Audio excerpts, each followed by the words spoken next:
ಕರ್ತನಾದ ಯೇಸುವಿನ ನಾಮದಲ್ಲಿ ನಿಮಗೆ ವಂದನೆಗಳು, ಶುಭಾಶಯಗಳು. ಹಾಲೆಲೂಯ, ಸ್ತೋತ್ರ, ವಂದನೆ. ದೇವದೂತರುಗಳಿರ ಪರಮ ಪ್ರಭಾವವು ಯೆಹೋವನದೇ ಎಂದು ಹೇಳಿ ಕೊಂಡಾಡಿರಿ. ಯೆಹೋವನ ನಾಮಕ್ಕೆ ಯೋಗ್ಯವಾದ ಘನವನ್ನು ಸಲ್ಲಿಸಿರಿ. ಪರಿಶುದ್ಧತ್ವವೆಂಬ ಭೂಷಣದೊಡನೆ ಯೆಹೋವನಿಗೆ ಅಡ್ಡಬೀಳಿರಿ. ಯೆಹೋವನ ಮಹಾಧ್ವನಿಯು ಮೇಘಮಂಡಲದಲ್ಲಿ ಕೇಳಿಸುತ್ತದೆ. ಪ್ರಭಾವ ಸ್ವರೂಪನಾದ ದೇವರು ಹುಡುಕುತ್ತಾನೆ. ಯೆಹೋವನು ಆಕಾಶದ ಜಲರಾಶಿಗಳ ಮೇಲೆ ಇದ್ದಾನೆ. ಯೆಹೋವನ ಧ್ವನಿಯು ಎಷ್ಟೋ ಬಲವುಳ್ಳದ್ದು, ಎಷ್ಟೋ ಗಂಭೀರವಾದದ್ದು. ಯೆಹೋವನ ಗರ್ಜನೆಗೆ ದೇವದಾರು ವೃಕ್ಷಗಳು ದಡಲ್ ಎಂದು ಮುರಿದು ಬೀಳುತ್ತವೆ. ಯೆಹೋವನು ಲೆಬನೋನ್ ಪರ್ವತದಲ್ಲಿನ ಮಹಾ ದೇವದಾರುಗಳನ್ನು ಮುರಿದು ಬಿಡುತ್ತಾನೆ. ಲೆಬನೋನ್ ಪರ್ವತವು ಕರ್ವಿನೋಪಾದಿಯಲ್ಲಿಯೂ, ಸಿರಿಯಾನ್ ಬೆಟ್ಟವು ಕಾಡು ಕೋಣದ ಮರಿಯಂತೆಯೂ ಹಾರಾಡುವ ಹಾಗೆ ಮಾಡುತ್ತಾನೆ. ಯೆಹೋವನ ಗರ್ಜನೆಗೆ ಮಿಂಚುಗಳು ಥಳಥಳನೆ ಹೊಳೆಯುತ್ತವೆ. ಯೆಹೋವನ ಗರ್ಜನೆಗೆ ಕಾಡು ಹೊರಳಾಡುತ್ತದೆ. ಕಾದೇಶ್ ಅರಣ್ಯವು ಕಂಪಿಸುತ್ತದೆ. ಯೆಹೋವನ ಗರ್ಜನೆಗೆ ಗರ್ಭದ ಜಿಂಕೆಗಳು ಈಯುತ್ತವೆ. ಕಾಡಿನ ಮರಗಳು ಬರಿದಾಗುತ್ತವೆ. ಆಗ ಆತನ ಮಂದಿರದಲ್ಲಿರುವವರೆಲ್ಲರೂ ಎಷ್ಟೋ ಪ್ರಭಾವ ಎನ್ನುತ್ತಾರೆ. ಯೆಹೋವನು ಜಲಪ್ರಳಯದಲ್ಲಿ ಅಸೀನನಾಗಿದ್ದನು. ಆತನು ಸದಾಕಾಲವು ಅರಸನಾಗಿ ಕೂತಿರುವನು. ಯೆಹೋವನು ತನ್ನ ಜನರಿಗೆ ಬಲವನ್ನು ಅನುಗ್ರಹಿಸುವನು. ಆತನು ತನ್ನ ಪ್ರಜೆಗೆ ಸುಕ್ಷೇಮವನ್ನು ದಯಪಾಲಿಸುವನು. Hallelujah, amen.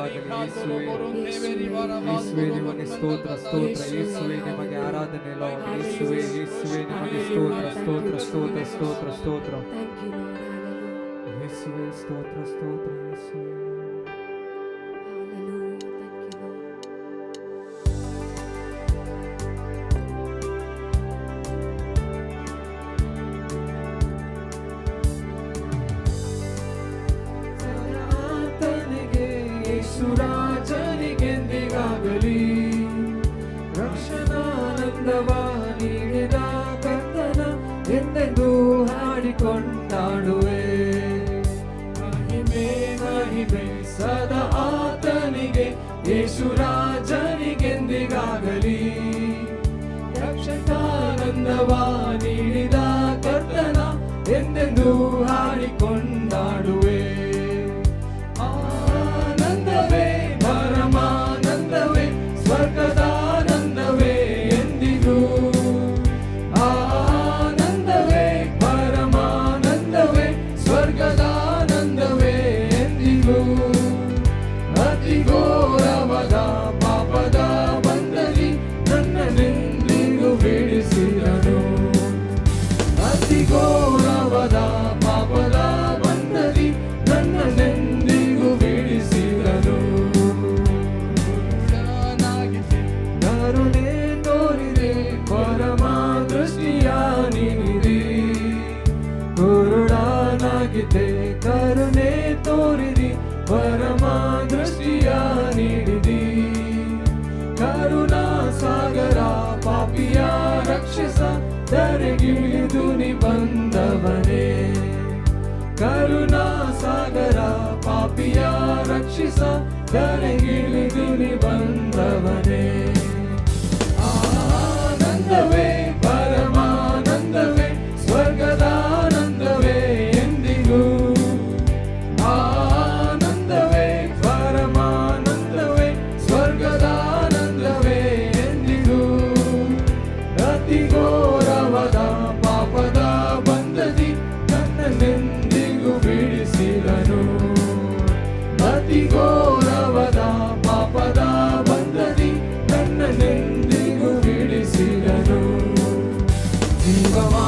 ಮಾರ್ಗದೊಳು ಹೋಗುವೆ ಹೋಗುವೆ, ಯೇಸು ರಾಜನ ಹಿಂದೆ ಹೋಗುವೆ. ಜೀವ ಮಾರ್ಗದೊಳು ಹೋಗುವೆ ಹೋಗುವೆ, ಯೇಸು ರಾಜನ ಹಿಂದೆ ಹೋಗುವೆ. ಭಾಗ್ಯದ ನನಗೆ ಸೇರುವವರೆಗೆ ಸದಾ ಆತನ ಹಿಂದೆ ಹೋಗುವೆ. ಭಾಗ್ಯದ ನನಗೆ ಸೇರುವವರೆಗೆ ಸದಾ ಆತನ ಹಿಂದೆ ಹೋಗುವೆ. ಆನಂದವೇ ಪರಮಾನಂದವೇ, ಸ್ವರ್ಗದಾನಂದವೇ ಎಂದಿಗೂ. ಆನಂದವೇ ಪರಮಾನಂದವೇ, ಸ್ವರ್ಗದಾನಂದವೇ ಎಂದಿಗೂ. ಅತಿ ಘೋರವಾದ ಪಾಪದ ಬಂಧದಿ ನನ್ನನ್ನೆಂದಿಗೂ ಬಿಡಿಸಿದನು. ಅತಿ ಘೋರವಾದ ಪಾಪದ ಬಂಧದಿ ನನ್ನನ್ನೆಂದಿಗೂ ಬಿಡಿಸಿದನು. ಯೇಸು ಬರುವಾಗ ನನ್ನ ಸೇರಿಸುವ ಸ್ವರ್ಗ ರಾಜ್ಯದ ಮಹಿಮೆಯುಳು. ಯೇಸು ಬರುವಾಗ ನನ್ನ ಸೇರಿಸುವ ಸ್ವರ್ಗ ರಾಜ್ಯದ ಮಹಿಮೆಯುಳು. ಆ ಸಮೂಹದಲ್ಲಿ ಅಂದು ಕರ್ತನೊಡನೆ ಹಾಡಿ ಹಾಡಿ ಸಂತೋಷಿಸುವೆ. ಆ ಸಮೂಹದಲ್ಲಿ ಅಂದು ಕರ್ತನೊಡನೆ ಹಾಡಿ ಹಾಡಿ ಸಂತೋಷಿಸುವೆ. ಆನಂದವೇ ಪರಮಾನಂದವೇ, ಸ್ವರ್ಗದಾನಂದವೇ ಎಂದಿಗೂ. ಆನಂದವೇ ಪರಮಾನಂದವೇ, ಸ್ವರ್ಗದಾನಂದವೇ ಎಂದಿಗೂ. ಅತಿ ಘೋರವಾದ ಪಾಪದ ಬಂಧದಿ ನನ್ನನ್ನೆಂದಿಗೂ ಬಿಡಿಸಿದನು. ಅತಿ ಘೋರವಾದ ಪಾಪದ ಬಂಧದಿ ನನ್ನನ್ನೆಂದಿಗೂ ಬಿಡಿಸಿದನು. Hallelujah, hallelujah, hallelujah. Thank you, Lord. Thank you, Lord. Thank you, mighty God. Thank you, Jesus. We worship you, Lord. Worship you, my God. Glorify thy name, Lord. Worship you, Jesus. Thank you, Lord. Hallelujah.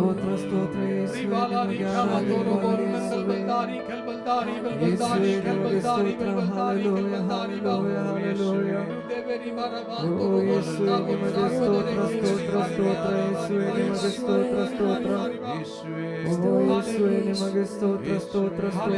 Thank you, Lord. Hallelujah. Thank you, Jesus. Hallelujah.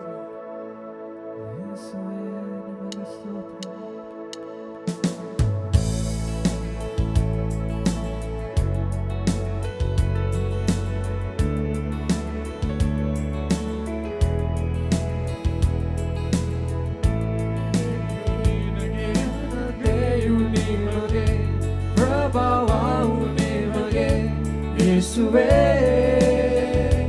ಮಹಿಮೆಯು ನಿಮಗೆ, ಘನತೆಯು ನಿಮಗೆ, ಪ್ರಭಾವವು ನಿಮಗೆ ಯೇಸುವೇ. ಯೇಸುವೇ ಯೇಸುವೇ ಯೇಸುವೇ ಯೇಸುವೇ ಯೇಸುವೇ ಯೇಸುವೇ ಯೇಸುವೇ ಯೇಸುವೇ. ಮಹಿಮೆಯು ನಿಮಗೆ, ಘನತೆಯು ನಿಮಗೆ, ಪ್ರಭಾವವು ನಿಮಗೆ ಯೇಸುವೇ. ಮಹಿಮೆಯು ನಿಮಗೆ, ಘನತೆಯು ನಿಮಗೆ, ಪ್ರಭಾವವು ನಿಮಗೆ ಯೇಸುವೇ. ಯೇಸುವೇ ಯೇಸುವೇ ಯೇಸುವೇ ಯೇಸುವೇ ಯೇಸುವೇ ಯೇಸುವೇ ಯೇಸುವೇ ಯೇಸುವೇ. ದೂತರು ನಿನ್ನನ್ನು ಆರಾಧಿಸುವರು. ಶುದ್ಧ ಪರಿಶುದ್ಧ ನಾವು ನಿಮ್ಮನ್ನು ಆರಾಧಿಸುವೆವು. ಯೋಗ್ಯ ನೀನೇ ಯೋಗ್ಯ, ಯೋಗ್ಯ ದೂತರು ನಿನ್ನನ್ನು ಆರಾಧಿಸುವರು ಶುದ್ಧ ಪರಿಶುದ್ಧ ನಾವು ನಿಮ್ಮನ್ನು ಆರಾಧಿಸುವೆವು ಯೋಗ್ಯ ನೀನೇ ಯೋಗ್ಯ ಮಹಿಮೆಯು ನಿಮಗೆ ಘನತೆಯು ನಿಮಗೆ ಪ್ರಭಾವವು ನಿಮಗೆ ಯೇಸುವೇ ಮಹಿಮೆಯು ನಿಮಗೆ ಘನತೆಯು ನಿಮಗೆ ಪ್ರಭಾವವು ನಿಮಗೆ ಯೇಸುವೇ ಯೇಸುವೇ ಯೇಸುವೇ ಯೇಸುವೇ ಯೇಸುವೇ ರಾಜನೇ ರಾಜನೇ ರಾಜನೇ ರಾಜನೇ ರಾಜನೇ ತಂದೆಯೇ ತಂದೆಯೇ ತಂದೆಯೇ ತಂದೆಯೇ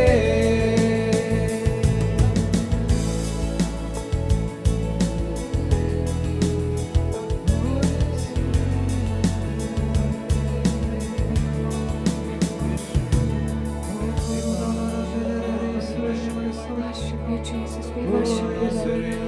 Worship you, Lord. Hallelujah. Hallelujah. ಸ್ತೋತ್ರ ಯೇಸುವೆ ಸ್ತೋತ್ರ ಯೇಸುವೆ ಸ್ತೋತ್ರ ನಿಮಗೆ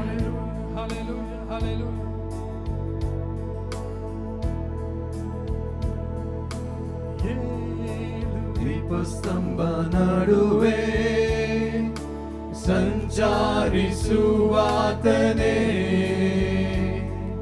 ಸ್ತೋತ್ರ ಸಿಂಹಾಸನರೊಡನೆ ಮಹಿಮೆಯಲ್ಲಿರುವಾತನೇ ಏಳು ದೀಪಸ್ತಂಭ ನಡುವೆ ಸಂಚಾರಿಸುವಾತನೇ ಸ್ತೋತ್ರ ಸಿಂಹಾಸನರೊಡನೆ ಮಹಿಮೆಯಲ್ಲಿರುವಾತನೇ ಆದಿಯೂ ಅಂತ್ಯವೂ ನೀ ಮಾತ್ರ ಯೇಸುವೇ ಸ್ತೋತ್ರಗಳಿಗೆ ಘನಮಾನಕ್ಕೆ ನೀ ಮಾತ್ರ ಯೋಗ್ಯನೇ ಆದಿಯೂ ಅಂತ್ಯವೂ ನೀ ಮಾತ್ರ ಯೇಸುವೇ ಸ್ತೋತ್ರಕ್ಕೆ ಘನಮಾನಕ್ಕೆ ನೀ ಮಾತ್ರ ಯೋಗ್ಯನೇ ಹಾಲೆಲೂಯಾ ಹಾಲೆಲೂಯಾ ಸ್ತೋತ್ರಕ್ಕೆ ಯೋಗ್ಯನು ನೀನೇ ನಿತ್ಯ ನಿರಂತರನೇ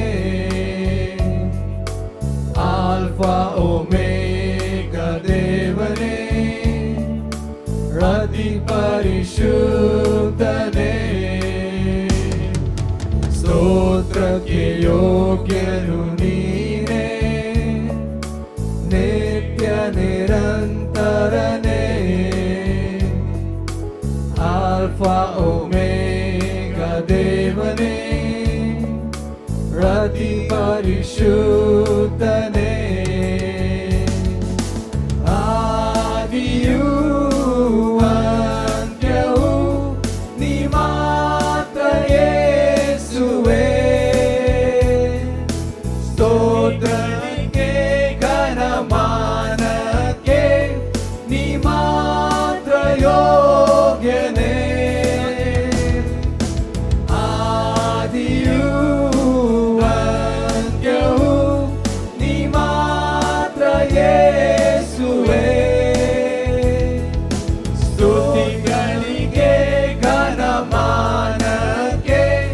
ನೀ ಮಾತ್ರ ಯೋಗ್ಯನೇ.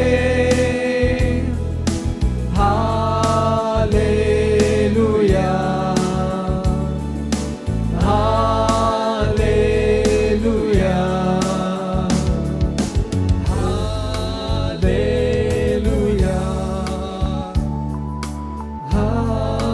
ಹಾಲೆಲೂಯಾ. ಆದಿಯೂ ಅಂತ್ಯವೂ ನೀ ಮಾತ್ರ ಯೇಸುವೇ. ಸ್ತುತಿಗಳಿಗೆ ಘನಮಾನಕ್ಕೆ ನೀ ಮಾತ್ರ ಯೋಗ್ಯನೇ. ಆದಿಯೂ ಅಂತ್ಯವೂ ನೀ ಮಾತ್ರ ಯೇಸುವೇ. ಸ್ತುತಿಗಳಿಗೆ ಘನಮಾನಕ್ಕೆ ನೀ ಮಾತ್ರ ಯೋಗ್ಯನೇ.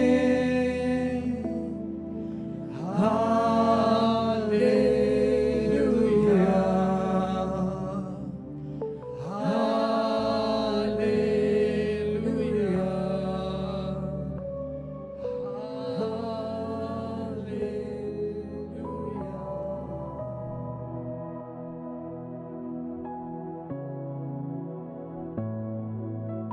ಯೇಸುವೆ ಸ್ತೋತ್ರ, ಯೇಸುವಿಗೆ ವಂದನೆ. ಹಾಲೆಲೂಯ. ಈಗ ದೇವರ ವಾಕ್ಯವನ್ನು ಕೇಳುವ. ಯೆಶಾಯ ಅಧ್ಯಾಯ 51 ವಾಕ್ಯ 1. ನೀತಿಯನ್ನು ಹಿಂಬಾಲಿಸುವ ಯೆಹೋವನ ಭಕ್ತರೇ, ನನ್ನ ಮಾತನ್ನು ಕೇಳಿರಿ. ನೀವು ಯಾವ ಬಂಡೆಯೊಳಗಿಂದ ಒಡೆದು ತೆಗೆಯಲ್ಪಟ್ಟಿರೋ, ಯಾವ ಗುಂಡಿಯಿಂದ ಅಗೆಯಲ್ಪಟ್ಟಿರೋ ಆ ಕಡೆಗೆ ನೋಡಿ. ನಿಮ್ಮ ಪಿತೃವಾದ ಅಬ್ರಹಾಮನನ್ನು, ನಿಮ್ಮನ್ನು ಹೆತ್ತ ಸಾರಳನ್ನು ದೃಷ್ಟಿಸಿರಿ. ಅಬ್ರಹಾಮನು ಒಬ್ಬನೇ ಇದ್ದಾಗ ನಾನು ಅವನನ್ನು ಕರೆದು ಆಶೀರ್ವದಿಸಿ ಅವನ ಸಂತಾನವನ್ನು ಹೆಚ್ಚಿಸಿದೆನು. ಯೆಹೋವನು ಚೀಯೋನನ್ನು ಸಂತೈಸುವನು, ಅಲ್ಲಿನ ಹಾಳು ಪ್ರದೇಶಗಳನ್ನೆಲ್ಲ ಸುಧಾರಿಸಿ ಕಾಡು ನೆಲವನ್ನು ಏದೆನ್ ಉದ್ಯಾನದಂತೆಯೂ ಬೀಳು ಭೂಮಿಯನ್ನು ಯೆಹೋವನ ವನದ ಹಾಗೆ ಕಂಗೊಳಿಸುವಂತೆ ಮಾಡುವನು. ಹರ್ಷ, ಉಲ್ಲಾಸ, ಸ್ತೋತ್ರ, ಗಾನಧ್ವನಿ ಇವು ಅಲ್ಲಿ ನೆಲೆಯಾಗಿರುವು. ಆಮೆನ್.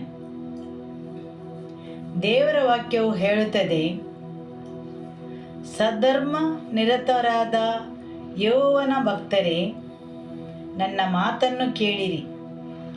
ನೀವು ಯಾವ ಬಂಡೆಯೊಳಗಿಂದ ಒಡೆದು ತೆಗೆಯಲ್ಪಟ್ಟಿರಿ, ಯಾವ ಗುಂಡಿಯಿಂದ ತೋಡಲ್ಪಟ್ಟಿರಿ ಎಂಬುದನ್ನು ನೋಡಿರಿ. ಹಾಲೆಲೂಯ. ಹೌದು, ದೇವರ ವಾಕ್ಯವು ಹೇಳುತ್ತದೆ, ನೀವು ಯಾವ ಬಂಡೆಯೊಳಗಿಂದ ಒಡೆದು ತೆಗೆಯಲ್ಪಟ್ಟಿರಿ ಮತ್ತು ಯಾವ ಗುಂಡಿಯಿಂದ ಅಗೆಯಲ್ಪಟ್ಟಿರಿ ಎಂಬುದನ್ನು ನೋಡಿರಿ. ದೇವರ ವಾಕ್ಯ ಮುಂದುವರಿಸಿ ಹೇಳುತ್ತದೆ, ವಾಕ್ಯ 2ರಲ್ಲಿ, ನಿಮ್ಮ ಪಿತೃವಾದ ಅಬ್ರಹಾಮನನ್ನು, ನಿಮ್ಮನ್ನು ಹೆತ್ತ ಸಾರಳನ್ನು ದೃಷ್ಟಿಸಿರಿ. ಅಬ್ರಹಾಮನು ಒಬ್ಬನೇ ಇದ್ದಾಗ ನಾನು ಅವನನ್ನು ಕರೆದು ಆಶೀರ್ವದಿಸಿ ಸಂತಾನದಿಂದ ಹೆಚ್ಚಿಸಿದೆನು. ಆಮೆನ್. ನಮ್ಮ ಜೀವಿತದ ಕೆಲವು ಸಮಯಗಳಲ್ಲಿ ನಾವು ಹಿಂತಿರುಗಿ ನೋಡಬೇಕು. ದೇವರು ಎಲ್ಲಿಂದ, ಯಾವ ಗುಂಡಿಯಿಂದ ಎಳೆದು ತಂದಿದ್ದಾರೆಂದು. ಹೌದು, ಯಾವ ಗುಂಡಿಯಿಂದ ನಮ್ಮನ್ನು ಮೇಲಕ್ಕೆ ಎತ್ತಿದ್ದಾರೆಂದು. ದೇವರ ವಾಕ್ಯವು ಹೇಳುತ್ತದೆ, ಯಾವ ಬಂಡೆಯೊಳಗಿಂದ ಹೊಡೆದು ತೆಗೆಯಲ್ಪಟ್ಟಿದ್ದೇವೆಂದು. ಇದು ಯೇಸು ಕ್ರಿಸ್ತನ ಬಗ್ಗೆ ತಿಳಿಸುತ್ತದೆ. ಹಾಗೂ ಯಾವ ಸ್ಥಳದಿಂದ ನಮ್ಮನ್ನು ಹೊರಗೆ ತಂದಿದ್ದಾರೆಂದು ತಿಳಿಸುತ್ತದೆ. ನಾವು ಯಾವಾಗ ಎಲ್ಲ ಆಗಾಗ್ಗೆ ಹಿಂತಿರುಗಿ ನೋಡಬೇಕು, ದೇವರು ಎಲ್ಲಿಂದ ನಮ್ಮನ್ನು ಹೊರಗೆ ತಂದಿದ್ದಾರೆಂದು. ಯಾವ ಹೊಂಡ ಮತ್ತು ಕೆಸರಲ್ಲಿ ನಾವಿದ್ದೆವು, ಎಲ್ಲಿಂದ ದೇವರು ನಮ್ಮನ್ನು ಮೇಲಕ್ಕೆ ಎತ್ತಿದರು. ದೇವರ ವಾಕ್ಯವು ಹೇಳುತ್ತದೆ, ನಾನು ಅಬ್ರಹಾಮನು ಒಬ್ಬನೇ ಇದ್ದಾಗ ಕರೆದೆನು. ತುಂಬ ಸಲ ದೇವರ ಜೊತೆಯಲ್ಲಿ ನಡೆಯುವಾಗ ನಾವು ಒಬ್ಬಂಟಿಗರೆಂದು ಭಾವಿಸ್ತೇವೆ. ನಮಗೆ ಆ ಭಾವನೆ ಯಾಕೆ ಬರುತ್ತದೆ? ನಾವು ಆಶ್ಚರ್ಯಚಕಿತರಾಗುತ್ತೇವೆ. ಯಾಕೆ ನಾನು ಏಕಾಂಗಿ? ನೀವು ಪ್ರತ್ಯೇಕವಾಗಿದ್ದೀರೆಂದು, ಏಕಾಂಗಿಯಾಗಿದ್ದೀರೆಂದು ಭಾವಿಸ್ತೀರಿ. ಆದರೆ ದೇವರ ವಾಕ್ಯ ಹೇಳುತ್ತದೆ, ನಾನು ಅವನು ಒಬ್ಬನೇ ಇದ್ದಾಗ ಕರೆದನು. ಸರಿಯಲ್ಲವೇ? ಅನೇಕ ಸಲ ದೇವರು ಕೆಲವು ಸಂಗತಿಗಳನ್ನು ಮಾಡುವಾಗ ಅವರು ನಿಮ್ಮನ್ನು ಪ್ರತ್ಯೇಕಿಸುತ್ತಾರೆ ಮತ್ತು ಏಕಾಂಗಿತನವನ್ನು ಅನುಭವಿಸ್ತೀರಿ. ನೀವು ಬೇರ್ಪಟ್ಟವರಂತೆ ಭಾವಿಸ್ತೀರಿ. ಆದರೆ ದೇವರ ವಾಕ್ಯ ಹೇಳುತ್ತದೆ, ನಾನು ನಿನ್ನನ್ನು ಒಬ್ಬನನ್ನೇ ಕರೆದೆನು. ಹೌದು, ನಿನ್ನ ಏಕಾಂತದಲ್ಲಿ ಮಾತ್ರ ನೀನು ದೇವರನ್ನು ಕೇಳಲು ಸಾಧ್ಯ. ತುಂಬ ಸಂಗಡಿಗರು ನಿಮ್ಮನ್ನು ಕಾರ್ಯನಿರತರನ್ನಾಗಿಸಿ ದೇವರ ಸ್ವರವನ್ನು ಕೇಳಲು ಅಡ್ಡಿಪಡಿಸುತ್ತಾರೆ ಅಥವಾ ನಿಮ್ಮನ್ನು ಮುನ್ನಡೆದು ಹೋಗಲು ತೊಂದರೆಯನ್ನು ಉಂಟು ಮಾಡುತ್ತಾರೆ. ಹೌದು, ಆದುದರಿಂದ ದೇವರು ಕೆಲವೊಮ್ಮೆ ನಿಮ್ಮನ್ನು ಈ ಏಕಾಂತದ ಸ್ಥಳಕ್ಕೆ ಕರೆದೊಯ್ಯುತ್ತಾರೆ. ಆಮೆನ್. ಸರಿಯಲ್ಲವೇ? ಹೌದು. ಅನೇಕ ಸಲ ನೀವು ಭಾವಿಸ್ತೀರಿ, ಯಾಕೆ ನಾನು ಪ್ರತ್ಯೇಕಿಸಲ್ಪಟ್ಟಿದ್ದೇನೆ?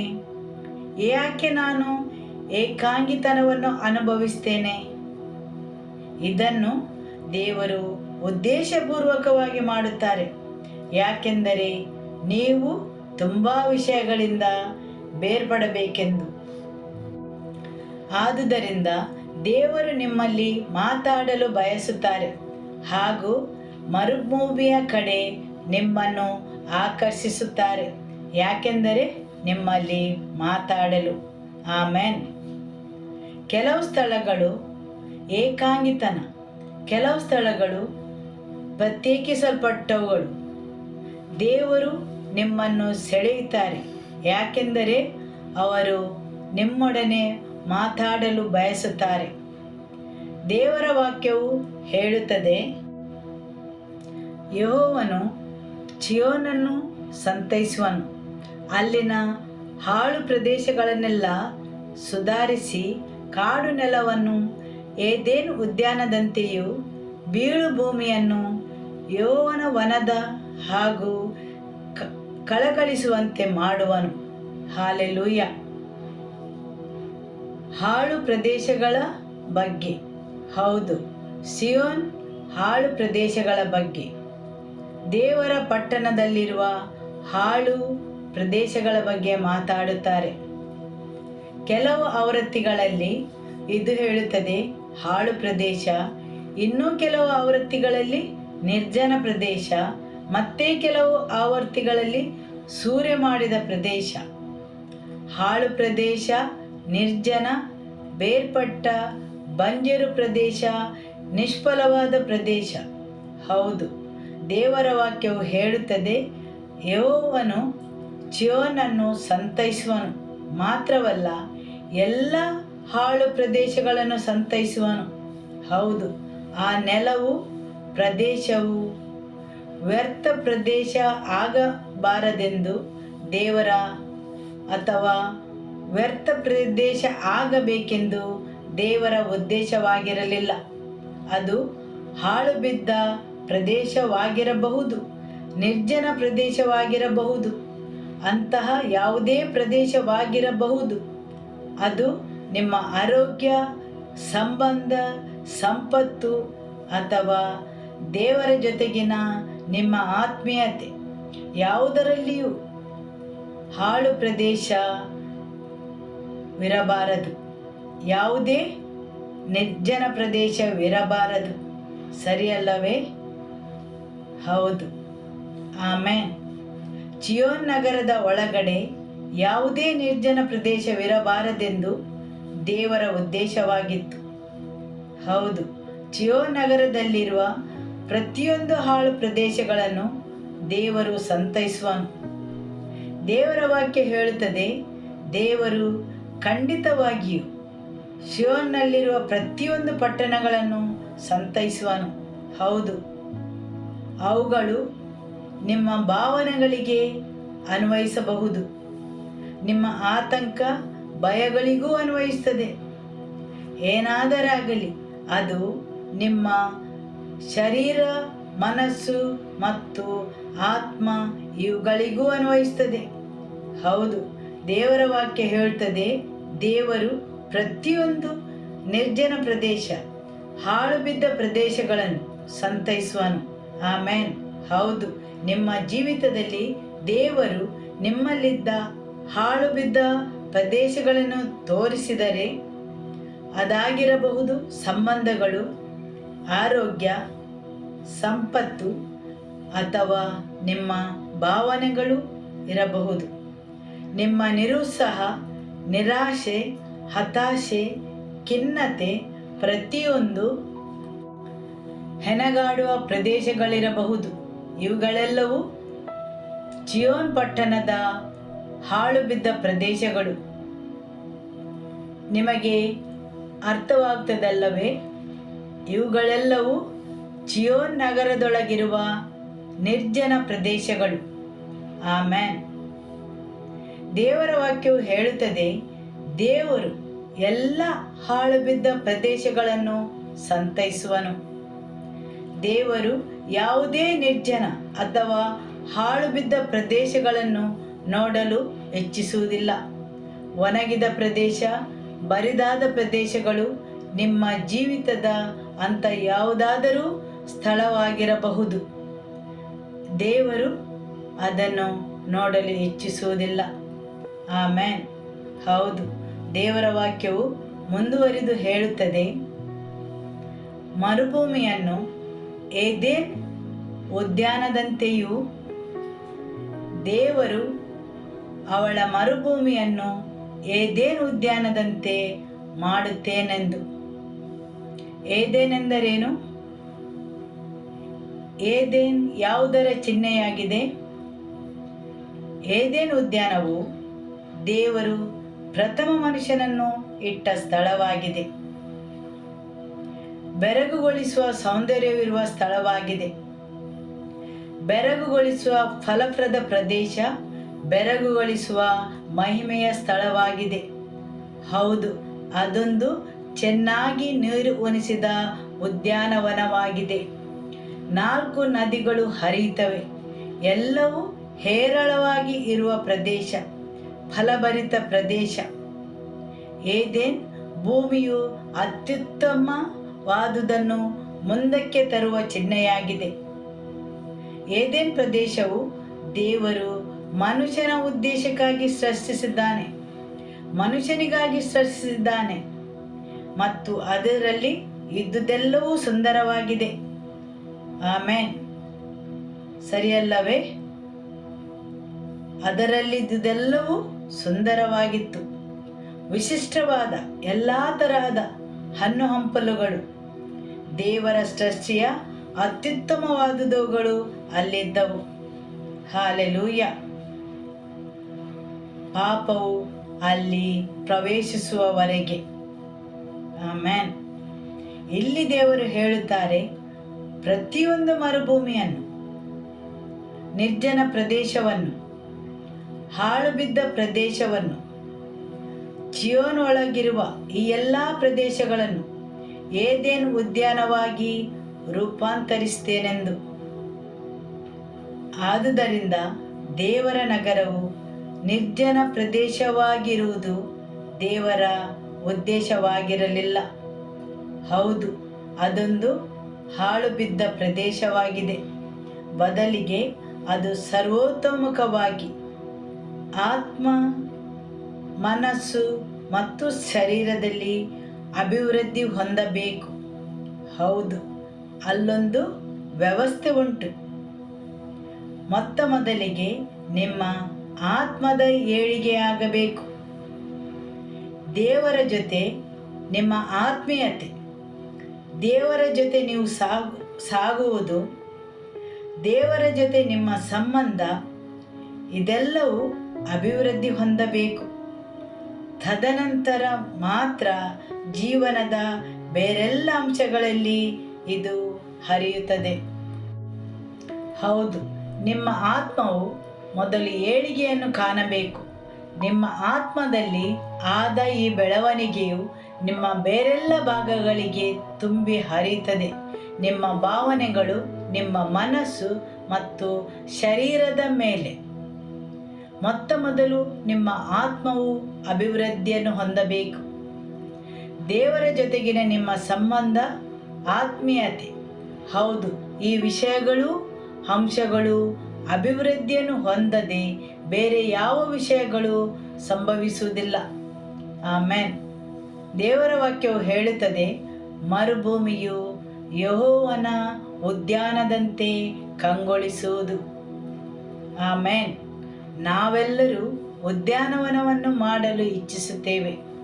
ನಾವು ಪ್ರಯತ್ನಿಸುತ್ತೇವೆ, ಒಳ್ಳೆಯ ಮಡಕೆಗಳನ್ನು ಆಯ್ಕೆ ಮಾಡುತ್ತೇವೆ, ಉತ್ತಮ ಗೊಬ್ಬರವನ್ನು ತರುತ್ತೇವೆ, ಸರಿಯಲ್ಲವೇ? ಮತ್ತು ತುಂಬ ಸುಂದರವಾಗಿರುವ ಹೂಗಿಡಗಳನ್ನು, ಎಲೆಗಿಡಗಳನ್ನು ತರುತ್ತೇವೆ ಮತ್ತು ಪ್ರತ್ಯೇಕವಾದ ರೀತಿಯಿಂದ ವ್ಯವಸ್ಥಿತವಾಗಿ ಇಡುವುದನ್ನು ಯೋಚಿಸುತ್ತೇವೆ.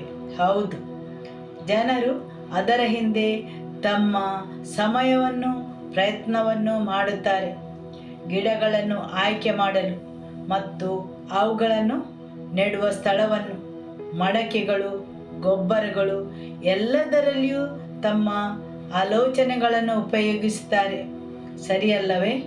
ಆಮೆನ್. ಆದರೆ ಇಲ್ಲಿ ದೇವರ ವಾಕ್ಯ ಹೇಳುತ್ತದೆ ದೇವರ ಉದ್ಯಾನದ ಬಗ್ಗೆ. ಅನೇಕ ಸಲ ನಾವು ಈ ಗಿಡಗಳನ್ನು ಖರೀದಿಸಲು ಹೋಗುತ್ತೇವೆ ಮತ್ತು ಅವುಗಳ ದರವನ್ನು ನೋಡಿ ಬಿಟ್ಟು ಬಿಡುತ್ತೇವೆ. ಯಾಕೆಂದರೆ ಅವುಗಳು ತುಂಬ ವಿಶಿಷ್ಟವಾಗಿವೆ, ವಿದೇಶಗಳಿಂದ ತಂದವುಗಳು. ಹೌದು, ಆದರೆ ನಾವಿಲ್ಲಿ ಮಾತಾಡುವುದು ಸ್ವರ್ಗ ಮತ್ತು ಭೂಮಿಯನ್ನು ಸೃಷ್ಟಿಸಿದ ಸೃಷ್ಟಿಕರ್ತನ ಬಗ್ಗೆ. ಅವರನ್ನು ಯಾವುದೇ ಮಿತಿಯೊಳಗೆ ಇಡಲು ಸಾಧ್ಯವಿಲ್ಲ. ಆದುದರಿಂದ ದೇವರ ಉದ್ಯಾನವನ್ನು ನೀವಿಲ್ಲಿ ಊಹಿಸಿಕೊಳ್ಳಬಹುದು.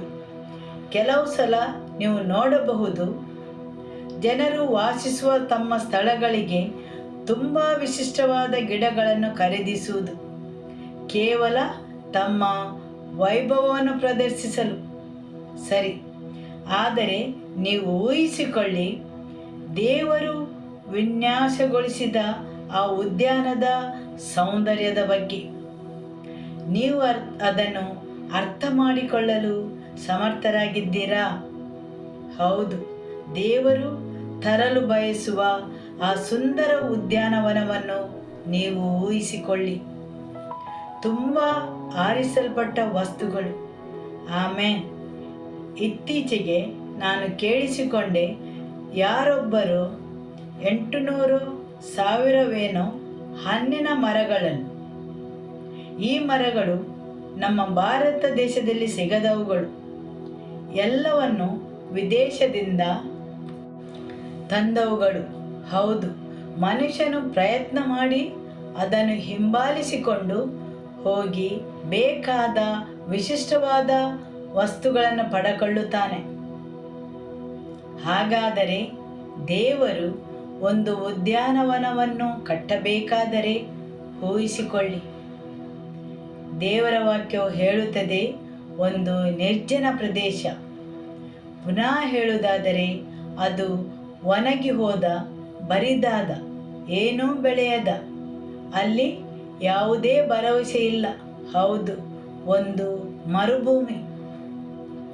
ಯಾರಾದರೂ ಮರುಭೂಮಿ ಎಂದಾಕ್ಷಣ ನಮಗೆ ನೆನಪಿಗೆ ಬರುವುದು ಒಂದು ಒಣಗಿ ಹೋದ, ಬರಿದಾದ, ಬಂಜರು, ನಿಷ್ಫಲವಾದ, ಯಾವುದೇ ಆಕಾರವಿಲ್ಲದ, ಯಾವುದೇ ಆರಾಮವಿಲ್ಲದ, ಮಳೆ ಇಲ್ಲದ. ಹೌದು, ಇತ್ತೀಚೆಗೆ ಕೆಲವು ಬದಲಾವಣೆಗಳಾದವು ಅಂಥ ಪ್ರದೇಶಗಳಲ್ಲಿ. ಆದರೆ ಹೆಚ್ಚಾಗಿ ಅಲ್ಲಿ ಮಳೆಯೂ ಇರುವುದಿಲ್ಲ. ಹೌದು, ಒಣಗಿ ಹೋದ ಸ್ಥಳ ಅಂಥವುಗಳು ಮೊದಲು ನೆನಪಿಗೆ ಬರುತ್ತವೆ, ಸರಿಯಲ್ಲವೇ? ದೇವರ ವಾಕ್ಯವು ಹೇಳುತ್ತದೆ, ನಿಮ್ಮ ಜೀವನದಲ್ಲಿ ಸಹ ನಿಮ್ಮ ಜೀವನದ ಸಂದರ್ಭಗಳು ಈ ಮರುಭೂಮಿಯಂತೆ ಕಂಡರೂ ಯಾವುದೇ ಭರವಸೆ ಇಲ್ಲ, ಯಾವುದೇ ಉದ್ದೇಶವಿಲ್ಲ, ಯಾವುದೇ ಫಲಭರಿತವಾದುದು ಕಾಣುವುದಿಲ್ಲ. ಎಲ್ಲವೂ ಒಣಗಿ ಹೋದಂತಹ ಅನುಭವ, ಬರಿದಾದ ಸ್ಥಳ, ಮರಳು ಮತ್ತು ಮರಳಿನ ರಾಶಿ. ಇಂಥ ಸ್ಥಳಗಳನ್ನು ಸಹ ದೇವರು ರೂಪಾಂತರಗೊಳಿಸಲು ಶಕ್ತರಾಗಿದ್ದಾರೆ. ಹಾಲೆಲೂಯ! ಅದನ್ನು ದೇವರ ಉದ್ಯಾನವನವನ್ನಾಗಿಸಲು. ಆಮೇನ್. ಹೌದು, ಜನರು ಅಂಥ ಸ್ಥಳಗಳನ್ನು ನೋಡಿ ಹೇಳುತ್ತಾರೆ, ನಾನು ಹಾಳು ಬಿದ್ದ ಸ್ಥಳಗಳನ್ನು ಮಾತ್ರ ನೋಡುತ್ತೇನೆ. ಎಲ್ಲವೂ ನಿರ್ಜನ, ಬರಿದಾದ, ಭರವಸೆ ಇಲ್ಲದ್ದು. ಹೌದು, ಅಲ್ಲಿ ಯಾವುದೇ ಬದಲಾವಣೆಯನ್ನು ಕಾಣಲು ಸಾಧ್ಯವೇ ಇಲ್ಲದಂಥ ಪರಿಸ್ಥಿತಿ. ದೇವರು ಹೇಳುತ್ತಾರೆ, ಆ ಸ್ಥಳದ ಬಗ್ಗೆ ದೇವರ ಉದ್ದೇಶ ಅದಾಗಿರಲಿಲ್ಲ. ಮೊತ್ತ ಮೊದಲು ಅಲ್ಲಿ ಸತ್ಯವು ಪ್ರವೇಶಿಸಬೇಕು. ಖಂಡಿತವಾಗಿಯೂ ನಿಮ್ಮ ಜೀವನದ ಸ್ಥಿತಿಯು ಹಾಗೇ ಇರಬೇಕೆಂದು ದೇವರ ಉದ್ದೇಶವಲ್ಲ. ಹಾಗೇನೇ ಉಳಿಯಬೇಕೆಂದು. ಒಂದು ವೇಳೆ ಹಾಗೇನೇ ಉಳಿದಿದೆ ಆದರೆ ಅದು ಯಾಕೆ ಹಾಗೆ ಉಳಿದಿದೆ ಎಂದು ಪರಿಶೀಲಿಸಬೇಕು ಮತ್ತು ಹಾಗೆ ನಾವು ಗುರುತಿಸಿಕೊಳ್ಳಬೇಕು, ಅದು ಯಾಕೆ ಹಾಗೆ ಉಳಿದಿದೆ ಎಂದು. ಹೌದು, ಅದನ್ನು ಗುರುತಿಸಿಕೊಳ್ಳುವ ಮೊದಲು ನಾವು ದೇವರ ವಾಕ್ಯದ ಮುಖಾಂತರ ಅರಿತುಕೊಳ್ಳಬೇಕು. ಈ ನನ್ನ ಪರಿಸ್ಥಿತಿಯಲ್ಲಿ ದೇವರ ಉದ್ದೇಶವೇನೆಂದು. ನಾನು ಒಬ್ಬ ದೇವ ಸೇವಕನು ಹೇಳಿದ್ದನ್ನು ಕೇಳಿದ್ದೇನೆ. ಅನೇಕ ಸಲ ಜನರು ದೇವರು ಕೊಟ್ಟ ವಾಗ್ದಾನಗಳನ್ನು ಅನುಭವಿಸಲು ಶಕ್ತರಾಗಿರುವುದಿಲ್ಲ. ಯಾಕೆಂದರೆ ಅವರಿಗೆ ಅದರ ಅರಿವಿರುವುದಿಲ್ಲ. ಮೊದಲ ಕಾರಣವೇನೆಂದರೆ ಅವರಿಗೆ ಅದರ ಅರಿವಿರುವುದಿಲ್ಲ. ಎರಡನೇ ಕಾರಣ, ತುಂಬ ಸಲ ಅವರು ಭಾವಿಸ್ತಾರೆ ಇಂಥ ಸ್ಥಿತಿ ನಮಗೆ ಸಂಭವಿಸುವುದಿಲ್ಲವೆಂದು. ಮೂರನೆಯ ಕಾರಣವೇನೆಂದರೆ ಆ ಸ್ಥಿತಿಯು ಅವರಲ್ಲಿ ಸಂಭವಿಸುವವರೆಗೆ ಕಾಯುವ, ದೇವರ ಸಮಯಕ್ಕೆ ಕಾಯುವ ದೃಢತೆ ಅವರಲ್ಲಿ ಇರುವುದಿಲ್ಲ. ಆಮೇನ್. ಹಿಡಿದಿಡಲು ದೇವರ ವಾಕ್ಯವನ್ನು. ಅನೇಕ ಸಲ ಜನರಿಗೆ ದೇವರ ಉದ್ದೇಶದ ಅರಿವಿರುವುದಿಲ್ಲ. ನಾವು ಇಂಥ ಪರಿಸ್ಥಿತಿಗಳಲ್ಲಿ ಹಾದು ಹೋಗುವಾಗ ದೇವರ ವಾಕ್ಯವು ಯಾವಾಗಲೂ ಹೇಳುತ್ತದೆ, ನಮ್ಮ ಹೃದಯವು ಮಣ್ಣಿನಂತೆ ಅಥವಾ ಭೂಮಿಯಂತೆ ಎಂದು. ಹೌದು, ತುಂಬ ಉಪಮೆಗಳ ಮುಖಾಂತರ ಯೇಸು ಮಾತಾಡುವಾಗ ವಿವರಿಸುತ್ತಾರೆ, ನಮ್ಮ ಹೃದಯವು ಭೂಮಿಯಂತೆ ಅಥವಾ ಮಣ್ಣಿನಂತೆ ಎಂದು. ಸರಿಯಲ್ಲವೇ? ದೇವರೇ ತಮ್ಮನ್ನು ಒಬ್ಬ ತೋಟಗಾರನಿಗೆ ಹೋಲಿಸಿಕೊಳ್ಳುತ್ತಾನೆ. ಹೌದು, ಇಲ್ಲಿ ದೇವರ ವಾಕ್ಯವು ಹೇಳುತ್ತದೆ, ಮರುಭೂಮಿ, ಒಣಗಿ ಹೋದ ಬರಿದಾದ ಬಂಜರು ಪ್ರದೇಶಗಳನ್ನು, ನಿಮ್ಮ ಜೀವನದಲ್ಲಿದ್ದ ಇಂಥ ಸ್ಥಿತಿಯನ್ನು ದೇವರ ಉದ್ಯಾನವಾಗಿ ರೂಪಾಂತರಿಸ್ತೇನೆಂದು. ಆಮೇನ್. ಮೊತ್ತ ಮೊದಲಿಗೆ ನಮಗೆ ಅರಿವಿರಬೇಕು, ನಮ್ಮ ಜೀವನವು ಈ ರೀತಿ ಆಗಿರಲು ಸಾಧ್ಯವಿಲ್ಲ. ಒಂದು ವೇಳೆ ನಿಮ್ಮ ಜೀವನವು ಬರಿದು ನಿರ್ಜನ, ಭರವಸೆ ಇಲ್ಲದಂತೆ ಇದ್ದರೆ ಇದು ದೇವರ ಉದ್ದೇಶವಲ್ಲವೆಂದು ತಿಳಿದುಕೊಳ್ಳಬೇಕು. ಮತ್ತು ಅದೇ ರೀತಿ ಉಳಿದರೆ, ಬರಿದಾಗಿ ಒಂಟಿಯಾಗಿ ಉಳಿದರೆ ಯಾಕೆ ಹೀಗೆ? ದೇವರ ಉದ್ದೇಶ ಇದಲ್ಲವಾದರೆ ಯಾಕೆ ನನ್ನ ಜೀವನವು ಬರಿದಾಗಿ ಏಕಾಂಗಿಯಾಗಿ ಉಳಿದಿದೆ? ಹೌದು, ನೀವು ಮೊತ್ತ ಮೊದಲು ಈ ಶುಷ್ಕ ಏಕಾಂಗಿ ಜೀವನಕ್ಕೆ ಕಾರಣವೇನೆಂದು ಪರಿಶೀಲಿಸಬೇಕು. ಯಾಕೆ ಇದು ಒಂದು ಹಾಳು ಬಿದ್ದ ಪ್ರದೇಶದಂತಾಗಿದೆ? ಸರಿಯಲ್ಲವೇ? ಆಮೇನ್. ದೇವರ ವಾಕ್ಯವು ಮುಂದುವರಿಸಿ ಹೇಳುತ್ತದೆ, ಸಂತೋಷ ಮತ್ತು ಉಲ್ಲಾಸವನ್ನು ಅಲ್ಲಿ ನೋಡಬಹುದು. ನೀವು ಯಾರಾದರೂ ಮರುಭೂಮಿಯಲ್ಲಿ ಸಂತೋಷ ಮತ್ತು ಉಲ್ಲಾಸವನ್ನು ಕಂಡಿದ್ದೀರಾ? ಇಲ್ಲ ಅಲ್ಲವೇ? ಹೌದು. ಆದರೆ ದೇವರು ಆ ಹಾಳು ಬಿದ್ದ ಪ್ರದೇಶವನ್ನು ರೂಪಾಂತರಗೊಳಿಸಿದಾಗ ನೀವು ಆ ಸಂತೋಷ ಮತ್ತು ಆನಂದವನ್ನು ಅಲ್ಲಿ ಕಂಡುಕೊಳ್ಳುವಿರಿ. ಹಾಲೆಲೂಯ. ಮುಂದುವರಿಸಿ ಹೇಳುತ್ತದೆ, ಧನ್ಯವಾದಗಳು, ಇಂಪಾದ ಹಾಡುಗಳು ಇರುತ್ತವೆ. ಹೌದು, ಸಂತೋಷ, ಧನ್ಯವಾದಗಳು, ಇಂಪಾದ ಹಾಡುಗಳು. ಈ ಬದಲಾವಣೆಗಳನ್ನು ಅಲ್ಲಿ ನೋಡಬೇಕಾದರೆ ಅಲ್ಲೊಂದು ರೂಪಾಂತರವಾಗಬೇಕು. ಆಮೇನ್. ಯಾವ ಸ್ಥಿತಿಯು ರೂಪಾಂತರಗೊಳ್ಳಲು ಸಾಧ್ಯವಿದೆ? ದೇವರು ಈ ರೂಪಾಂತರಗೋಸ್ಕರ ತನ್ನ ವಾಕ್ಯವನ್ನು ಒದಗಿಸಿದ್ದಾರೆ. ಆಮೇನ್. ಹೌದು, ದೇವರು ಯಾವುದೇ ಸ್ಥಿತಿಯು ರೂಪಾಂತರಗೊಳ್ಳಲು ಒಂದು ವ್ಯವಸ್ಥೆಯನ್ನು ಮಾಡಿದ್ದಾನೆ. ಆ ವ್ಯವಸ್ಥೆಯು ಯಾವುದೇ ರೀತಿಯದ್ದಾಗಿರಬಹುದು. ಅದರ ಪರಿವರ್ತನೆಗೆ ದೇವರು ತನ್ನ ವಾಕ್ಯದ ಮುಖಾಂತರ ಪರಿಹಾರವನ್ನು ನೀಡಿದ್ದಾರೆ. ಒಂದು ಮರುಭೂಮಿಯೂ ಸಹ ದೇವರ ಉದ್ಯಾನವನವಾಗಲು ಸಾಧ್ಯ. ಆಮೇನ್. ಆದುದರಿಂದ ನನಗೂ ನಿಮಗೂ ಒಂದು ಭರವಸೆ ಇದೆ. ಹಾಲೆಲೂಯ. ಹೌದು, ಯಾವುದೇ ಮರುಭೂಮಿಯು ದೇವರ ಉದ್ಯಾನವಾಗಲು ಸಾಧ್ಯ. ಯಾವುದೇ ನಿರ್ಜನ ಹಾಳು ಬಿದ್ದ ಪ್ರದೇಶ ಸಹ ಏದೇನ್ ತೋಟದಂತೆ ಆಗಲು ಸಾಧ್ಯ. ಆಮೇನ್. ಪ್ರತಿಯೊಂದು ಶುಷ್ಕ ನೆಲ, ಬರಿದಾದ ಪ್ರದೇಶ ನಿಮ್ಮ ಜೀವನದಲ್ಲಿ ಪ್ರಯೋಜನಕ್ಕೆ ಬಾರದಂಥ ಸನ್ನಿವೇಶಗಳನ್ನು ಪರಿವರ್ತಿಸಲು, ರೂಪಾಂತರಗೊಳ್ಳಲು ಬೇಕಾದ ವ್ಯವಸ್ಥೆಯನ್ನು ದೇವರು ಒದಗಿಸಿಕೊಟ್ಟಿದ್ದಾರೆ. ಆಮೇನ್.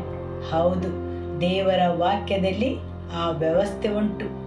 ಅದಕ್ಕೆ ಬೇಕಾದ ಮೌಲ್ಯವನ್ನು ತೆತ್ತಿದ್ದಾರೆ.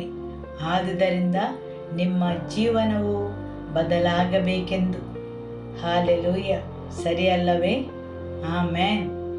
ಏನೂ ಭರವಸೆ ಇಲ್ಲದ ಸ್ಥಳದಲ್ಲಿ, ಪರಿಸ್ಥಿತಿಯಲ್ಲಿ ನೀವಿದ್ದರೂ ಅಲ್ಲಿ ದೇವರ ವಾಕ್ಯದಲ್ಲಿ ಅದಕ್ಕೆ ಪರಿಹಾರ ಉಂಟು. ಅಲ್ಲಿ ಭರವಸೆ ಉಂಟು. ಆಮೇನ್. ಯೆಶಾಯನ ಗ್ರಂಥ ಅಧ್ಯಾಯ 41 ವಾಕ್ಯ 19.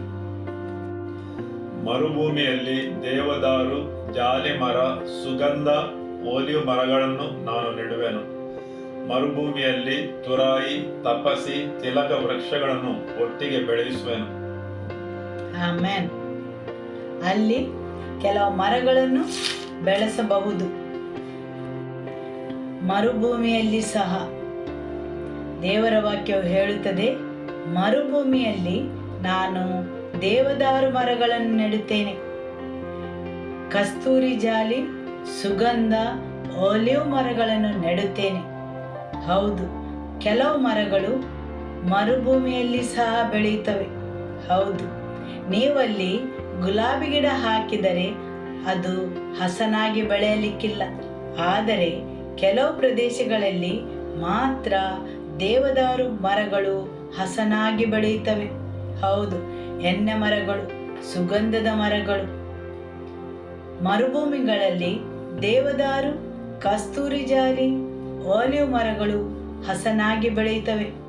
ಅಂಥ ಪರಿಸ್ಥಿತಿಯಲ್ಲಿ ಸಹ ಇಲ್ಲಿ ಯಾವುದೇ ಪರಿಸ್ಥಿತಿಯಾದರೂ ಪರವಾಗಿಲ್ಲ, ದೇವರು ಅದನ್ನು ಅಲ್ಲಿ ನೆಟ್ಟಿದ್ದಾರೆ ಎಂದಾದರೆ ಅದು ಖಂಡಿತವಾಗಿ ಅಲ್ಲಿ ಹಸನಾಗಿ ಬೆಳೆಯುತ್ತದೆ. ಹೌದು, ದೇವದಾರು ಅದು ಶ್ರೇಷ್ಠವಾಗಿ ಶಕ್ತಿಯುತವಾಗಿ ಬೆಳೆಯುತ್ತದೆ ಮತ್ತು ತನ್ನ ವೈಭವ ಮಹಿಮೆಯನ್ನು ಪ್ರದರ್ಶಿಸುತ್ತದೆ. ಆಮೇನ್. ದೇವರ ವಾಕ್ಯವು ಹೇಳುತ್ತದೆ, ದೇವದಾರು ಆ ಮರುಭೂಮಿಯಲ್ಲಿ, ಆ ವನ ನೆಲದಲ್ಲಿ ಅದು ಬೆಳೆಯುತ್ತದೆ, ಯಾಕೆಂದರೆ ನಾನು ಅದನ್ನು ಅಲ್ಲಿ ನೆಟ್ಟಿದ್ದೇನೆ. ಆಮೇನ್. ನಾನು ಯೆಹೋವ ದೇವರು ಅದನ್ನು ಅಲ್ಲಿ ನೆಟ್ಟಿದ್ದಾನೆ.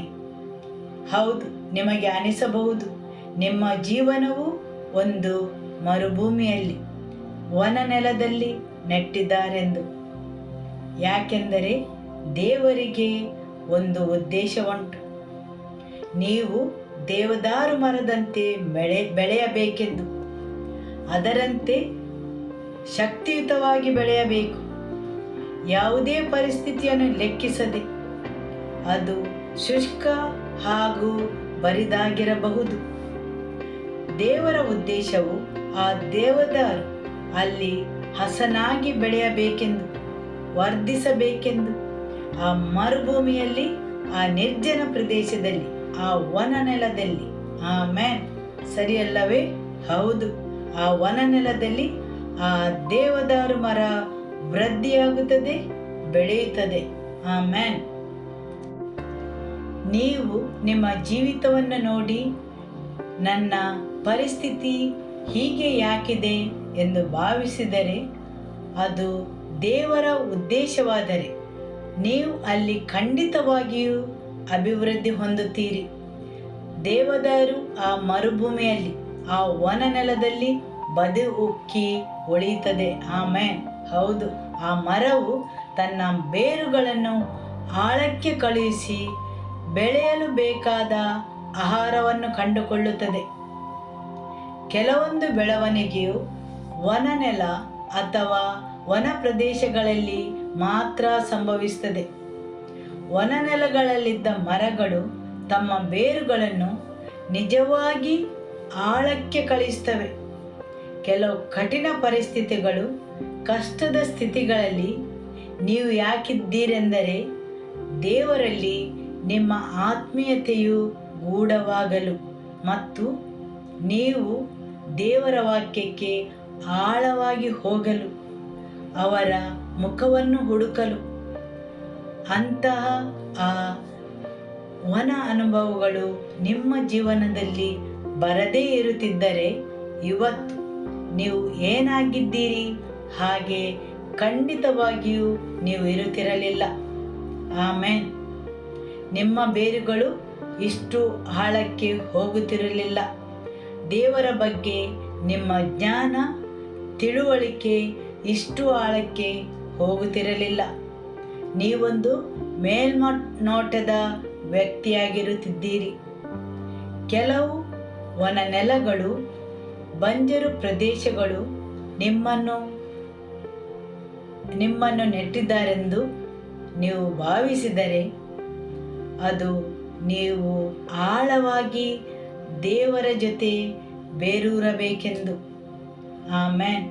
ಹೌದು, ದೇವರು ನಿಮ್ಮನ್ನು ಅಲ್ಲಿ ನೆಟ್ಟಿದ್ದಾರೆಂದರೆ ನೀವಲ್ಲಿ ಹಸನಾಗಿ ಬೆಳೆಯುತ್ತೀರಿ, ಅಭಿವೃದ್ಧಿ ಹೊಂದುತ್ತೀರಿ. ಆಮೇನ್. ದೇವರು ಆ ಪರಿಸ್ಥಿತಿಯನ್ನು ನಿಮಗೋಸ್ಕರ ಉದ್ದೇಶಿಸಿದ್ದಾರೆ. ಸರಿಯಲ್ಲವೇ? ಹಾಲೆಲೂಯ. ಯೆಶಾಯನ ಗ್ರಂಥ ಅಧ್ಯಾಯ 49 ವಾಕ್ಯ 19. ನಿನ್ನ ಹಾಳು ಪ್ರದೇಶಗಳು, ನಿನ್ನ ಬೀಳು ಭೂಮಿಯು, ಕೆಟ್ಟು ಹೋದ ನಿನ್ನ ಸೀಮೆಯು, ಇವುಗಳಿಗೆ ಏನಾಗುವುದೆಂದು ನೋಡುವಿ. ನಿನ್ನನ್ನು ನುಂಗಿದವರು ದೂರವಾಗುವರು, ನಿನ್ನ ನಿವಾಸಿಗಳಿಗೆ ನೀನು ಸಂಕೋಚ ಸ್ಥಳವಾಗುವಿ. ಆಮೇನ್. ನಿಮ್ಮ ಹಾಳು ಪ್ರದೇಶಗಳು, ಬೀಳು ಭೂಮಿಯು, ಕೆಟ್ಟು ಹೋದ ನಿನ್ನ ಸೀಮೆಯು ನಿನ್ನ ನಿವಾಸಕ್ಕೆ ಸಂಕೋಚ ಸ್ಥಳವಾಗುವುದು. ಹೌದು. ಯಾಕೆಂದರೆ ದೇಶವಾಸಿಗಳು ಬರುವರು.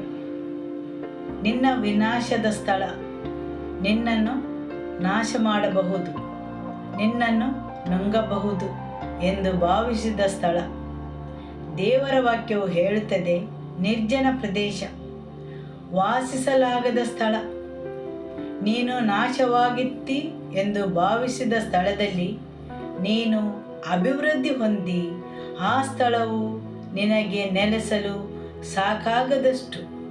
ಅಲ್ಲಿಯ ನಿವಾಸಿಗಳು ಎಷ್ಟಿದ್ದಾರೆಂದರೆ ನಿನಗೆ ವಾಸಿಸಲು ಸ್ಥಳವು ಸಾಕಾಗುವುದಿಲ್ಲ. ಆಮೇನ್.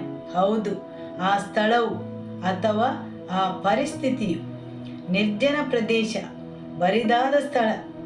ಅಲ್ಲಿ ಯಾವುದೇ ಭರವಸೆ ಇಲ್ಲ. ಅಲ್ಲಿ ಬೆಳೆಯಲು, ವೃದ್ಧಿಯಾಗಲು ಯಾವುದೇ ಕಾರಣಗಳು ಕಾಣುವುದಿಲ್ಲ. ಆ ಸ್ಥಳವು ನೋಡಿದರೆ ನಿಮ್ಮನ್ನು ನಾಶ ಮಾಡುವ ಹಾಗೆ, ನುಂಗಿ ಬಿಡುವ ಹಾಗೆ, ನೀವಲ್ಲಿ ನಾಶವಾದ ಹಾಗೆ. ಅಂತಹ ಸ್ಥಳದಲ್ಲಿ ನೀವು ಅಭಿವೃದ್ಧಿ ಹೊಂದುತ್ತೀರಿ. ಯಾಕೆಂದರೆ ಅದೊಂದು ಮರುಭೂಮಿ ಆಗಿತ್ತು. ಈಗ ಆ ಸ್ಥಳವು ನಿಮಗೆ ಸಾಕಾಗುವುದಿಲ್ಲ. ನೀವು ತುಂಬ ಬೆಳೆದಿದ್ದೀರಿ. ಆಮೇನ್. ಸರಿಯಲ್ಲವೇ? ನಿನ್ನ ಹಾಳು ಪ್ರದೇಶಗಳು, ನಿನ್ನ ಬೀಳು ಭೂಮಿಯು, ಕೆಟ್ಟು ಹೋದ ನಿನ್ನ ಸೀಮೆಯು, ಇವುಗಳಿಗೆ ಏನಾಗುವುದೆಂದು ನೋಡುವಿ. ನಿನ್ನನ್ನು ನುಂಗಿದವರು ದೂರವಾಗುವರು, ನಿನ್ನ ನಿವಾಸಿಗಳಿಗೆ ನೀನು ಸಂಕೋಚ ಸ್ಥಳವಾಗುವಿ. ಹೌದು, ಆ ಸ್ಥಳವು ನಿಮಗೆ ತುಂಬಾ ಚಿಕ್ಕದಾಗಿದೆ. ನೋಡಲು ಅದು ನಿಮ್ಮನ್ನು ನಾಶ ಮಾಡುವ ಹಾಗೆ, ನುಂಗುವ ಹಾಗೆ. ಆದರೆ ದೇವರು ಅದನ್ನು ರೂಪಾಂತರಗೊಳಿಸುತ್ತಾರೆ, ನೀವಲ್ಲಿ ಅಭಿವೃದ್ಧಿ ಹೊಂದುವಂತೆ. ಆಮೇನ್. ಇಸ್ರಾಯೇಲರು ಎಲ್ಲಿ ಅಭಿವೃದ್ಧಿ ಹೊಂದಿದರು? ಐಗುಪ್ತ ದೇಶದಲ್ಲಿ. ಎಷ್ಟು ಮಂದಿ ಅಲ್ಲಿ ಹೋದವರು? 70 ಮಂದಿ. ಎಷ್ಟು ಜನರು ಹಿಂತಿರುಗಿ ಬಂದರು? ಲಕ್ಷಾಂತರ ಜನರು, 400 ವರ್ಷಗಳೊಳಗೆ. ಆಮೇನ್. ಅವರು ಒಂದು ದೊಡ್ಡ ಸೈನ್ಯವಾಗಿ ಹೊರಬಂದರು. ತುಂಬ ವನ ನೆಲದಲ್ಲಿ, ಬಂಧನದ ಸ್ಥಳದಲ್ಲಿ, ದಬ್ಬಾಳಿಕೆಯ ಸ್ಥಳದಲ್ಲಿ ಅವರು ಬೆಳೆದು ಅಭಿವೃದ್ಧಿ ಹೊಂದಿದರು. ಮತ್ತು ಐಗುಪ್ತ ದೇಶದ ಫರೋಹನು ಅದನ್ನು ನೋಡಿ ಹೆದರಿದನು. ಹೌದು, ಮತ್ತು ಅವನು ಹೇಳುತ್ತಾನೆ, ಅವರನ್ನು ಗುಲಾಮರನ್ನಾಗಿಸುವ, ಏಕೆಂದರೆ ಅವರು ಅಭಿವೃದ್ಧಿ ಹೊಂದುವ ರೀತಿ ನೋಡಿ ಹೆದರಿದರು. ಹೌದು, ನೋಡಲು ನಿರ್ಜನವಾದ ಪರಿಸ್ಥಿತಿಯಲ್ಲಿ ನೀವು ಇರಬಹುದು, ಆದರೆ ದೇವರು ನಿಮ್ಮನ್ನು ಹೆಚ್ಚಿಸಿದನು. ನೀವು ಆಳವಾಗಿ ಬೇರೂರಲು ಕಾರಣರಾದರು. ನೀವು ಅಭಿವೃದ್ಧಿಯನ್ನು ಹೊಂದಲು ಕಾರಣರಾದರು. ನಿಮ್ಮ ಸಾಮರ್ಥ್ಯವನ್ನು ಹೆಚ್ಚಿಸಿದರು. ನಿಮ್ಮ ವಿಶ್ವಾಸವು ಬೆಳೆಯಿತು. ದೇವರ ಬಗ್ಗೆ ನಿಮ್ಮ ತಿಳುವಳಿಕೆಯು ಬೆಳೆಯಿತು. ಸರಿಯಲ್ಲವೇ? ದೇವರ ವಾಕ್ಯದ ಜ್ಞಾನವು ಬೆಳೆಯಿತು. ಯಾಕೆಂದರೆ ಅವೆಲ್ಲವೂ ನೀವು ಆಳಕ್ಕೆ ಬೇರೂರುವಂತೆ ಮಾಡಿತು. ಆಳಕ್ಕೆ ಅಗೆಯಲು ಮತ್ತು ಬೇರೂರಲು ಸಹಾಯವಾಯಿತು. ಹೌದು, ಇಂಥ ಪರಿಸ್ಥಿತಿ ಇಲ್ಲದಿದ್ದರೆ ದೇವರ ಜೊತೆಗಿನ ನಿಮ್ಮ ಸಂಬಂಧ ಇಷ್ಟು ಆಳವಾಗಿ ಬೆಳೆಯುತ್ತಿರಲಿಲ್ಲ. ಆಮೇನ್. ಎಲ್ಲಿ ನೀರು ಮೇಲ್ನೋಟಕ್ಕೆ ಸಿಗುತ್ತದೆ, ಅಲ್ಲಿನ ಮರಗಳಿಗೆ ಆಳವಾದ ಬೇರುಗಳಿರುವುದಿಲ್ಲ. ಸರಿಯಲ್ಲವೇ? ಯಾಕೆಂದರೆ ಅವುಗಳಿಗೆ ನೀರು ಸುಲಭವಾಗಿ ಸಿಗುತ್ತದೆ. ಆದರೆ ಎಲ್ಲಿ ವನನೆಲದಲ್ಲಿ ಇದ್ದ ಮರಗಳು ತಮ್ಮ ಬೇರುಗಳನ್ನು ಆಳಕ್ಕೆ ಬಿಡುತ್ತವೆ. ನೀರಿದ್ದ ಪ್ರದೇಶಗಳಲ್ಲಿ ಮರಗಳ ಬೆಳವಣಿಗೆಯು ಚೆನ್ನಾಗಿರಬಹುದು, ಆದರೆ ಬಿರುಗಾಳಿಯು ಬಂದಾಗ ಅವುಗಳು ಬೇರು ಸಹಿತ ಕಿತ್ತೊಗೆಯಲ್ಪಡುತ್ತವೆ. ಯಾಕೆಂದರೆ ಬೇರುಗಳಿಗೆ ಅದನ್ನು ಹಿಡಿದಿಟ್ಟುಕೊಳ್ಳುವ ಸಾಮರ್ಥ್ಯವಿರುವುದಿಲ್ಲ. ಆದರೆ ಯಾವ ಮರಗಳು ನಿರ್ಜನ ಪ್ರದೇಶ ಹಾಳು ಬಿದ್ದ ಪ್ರದೇಶಗಳಲ್ಲಿರುತ್ತವೆ. ಅವುಗಳು ತಮ್ಮ ಬೇರನ್ನು ಆಳಕ್ಕೆ ಕಳುಹಿಸಿ ಯಾವ ಪರಿಸ್ಥಿತಿಯನ್ನು ಎದುರಿಸಲು ಶಕ್ತವಾಗಿರುತ್ತವೆ. ಯಾವುದೇ ರೀತಿಯ ಬಿರುಗಾಳಿಯನ್ನು ಎದುರಿಸಬಲ್ಲವು. ಆಮೇನ್. ಕೆಲವು ಹೆಚ್ಚಳ ಅಭಿವೃದ್ಧಿಗಳು ಹಾಳು ಬಿದ್ದ ನಿರ್ಜನ ಪ್ರದೇಶಗಳಲ್ಲಿ ಪರಿಸ್ಥಿತಿಗಳಲ್ಲಿ ಸಂಭವಿಸುತ್ತದೆ. ಅಸಾಧ್ಯವೆಂದು ಭಾವಿಸಿದ ಸ್ಥಿತಿಯಲ್ಲಿ ಈ ಬೆಳವಣಿಗೆಯು ಸಂಭವಿಸಿತು. ಸರಿಯಲ್ಲವೇ? ಆಮೇನ್. ಆದುದರಿಂದ ನಮ್ಮ ಜೀವಿತಗಳು ಆತ್ಮಿಕ ಉದ್ಯಾನಗಳಾಗಿವೆ. ನಮಗೆ ತಿಳುವಳಿಕೆ ಇದ್ದರೂ ಇಲ್ಲದಿದ್ದರೂ. ಯೇಸು ಸ್ವಾಮಿಯು ತೋಟದಲ್ಲಿರುವ 4 ರೀತಿಯ ಮಣ್ಣಿನ ಬಗ್ಗೆ ಹೇಳಿದರು. ಮೊದಲನೆಯದಾಗಿ ಕಠಿಣ ಮಾರ್ಗ, ಕಲ್ಲಿನ ಮಾರ್ಗ, ಮುಳ್ಳಿನ ಹಾದಿ ಮತ್ತು ಒಳ್ಳೆಯ ಮಣ್ಣು. ಹೌದು, ಕಠಿಣ ಮಾರ್ಗ, ಕಲ್ಲಿನ ಮಾರ್ಗ, ಮುಳ್ಳಿನ ಹಾದಿ ಮತ್ತು ಒಳ್ಳೆಯ ಮಣ್ಣು. ನಮ್ಮ ಹೃದಯವು ಈ ಯಾವುದಾದರೂ ಒಂದಕ್ಕೆ ಸೇರಿದೆ. ಅದು ಒಳ್ಳೆಯ ಮಣ್ಣಿನ ಪ್ರದೇಶವಾಗಿರಬಹುದು. ಅಲ್ಲಿ ಬೀಜವು ಮೊಳಕೆ ಹೊಡೆದು ಒಳ್ಳೆಯ ಪೋಷಣೆಯಿಂದ ಬೆಳೆಯಬಹುದು. ಅಥವಾ ಅದೇ ಹೃದಯವು ಬೀಜವೆಂಬ ದೇವರ ವಾಕ್ಯವನ್ನು ವಿರೋಧಿಸಬಹುದು. ಅದು ಮುಳ್ಳುಗಳಿಂದ ತುಂಬಿರಬಹುದು.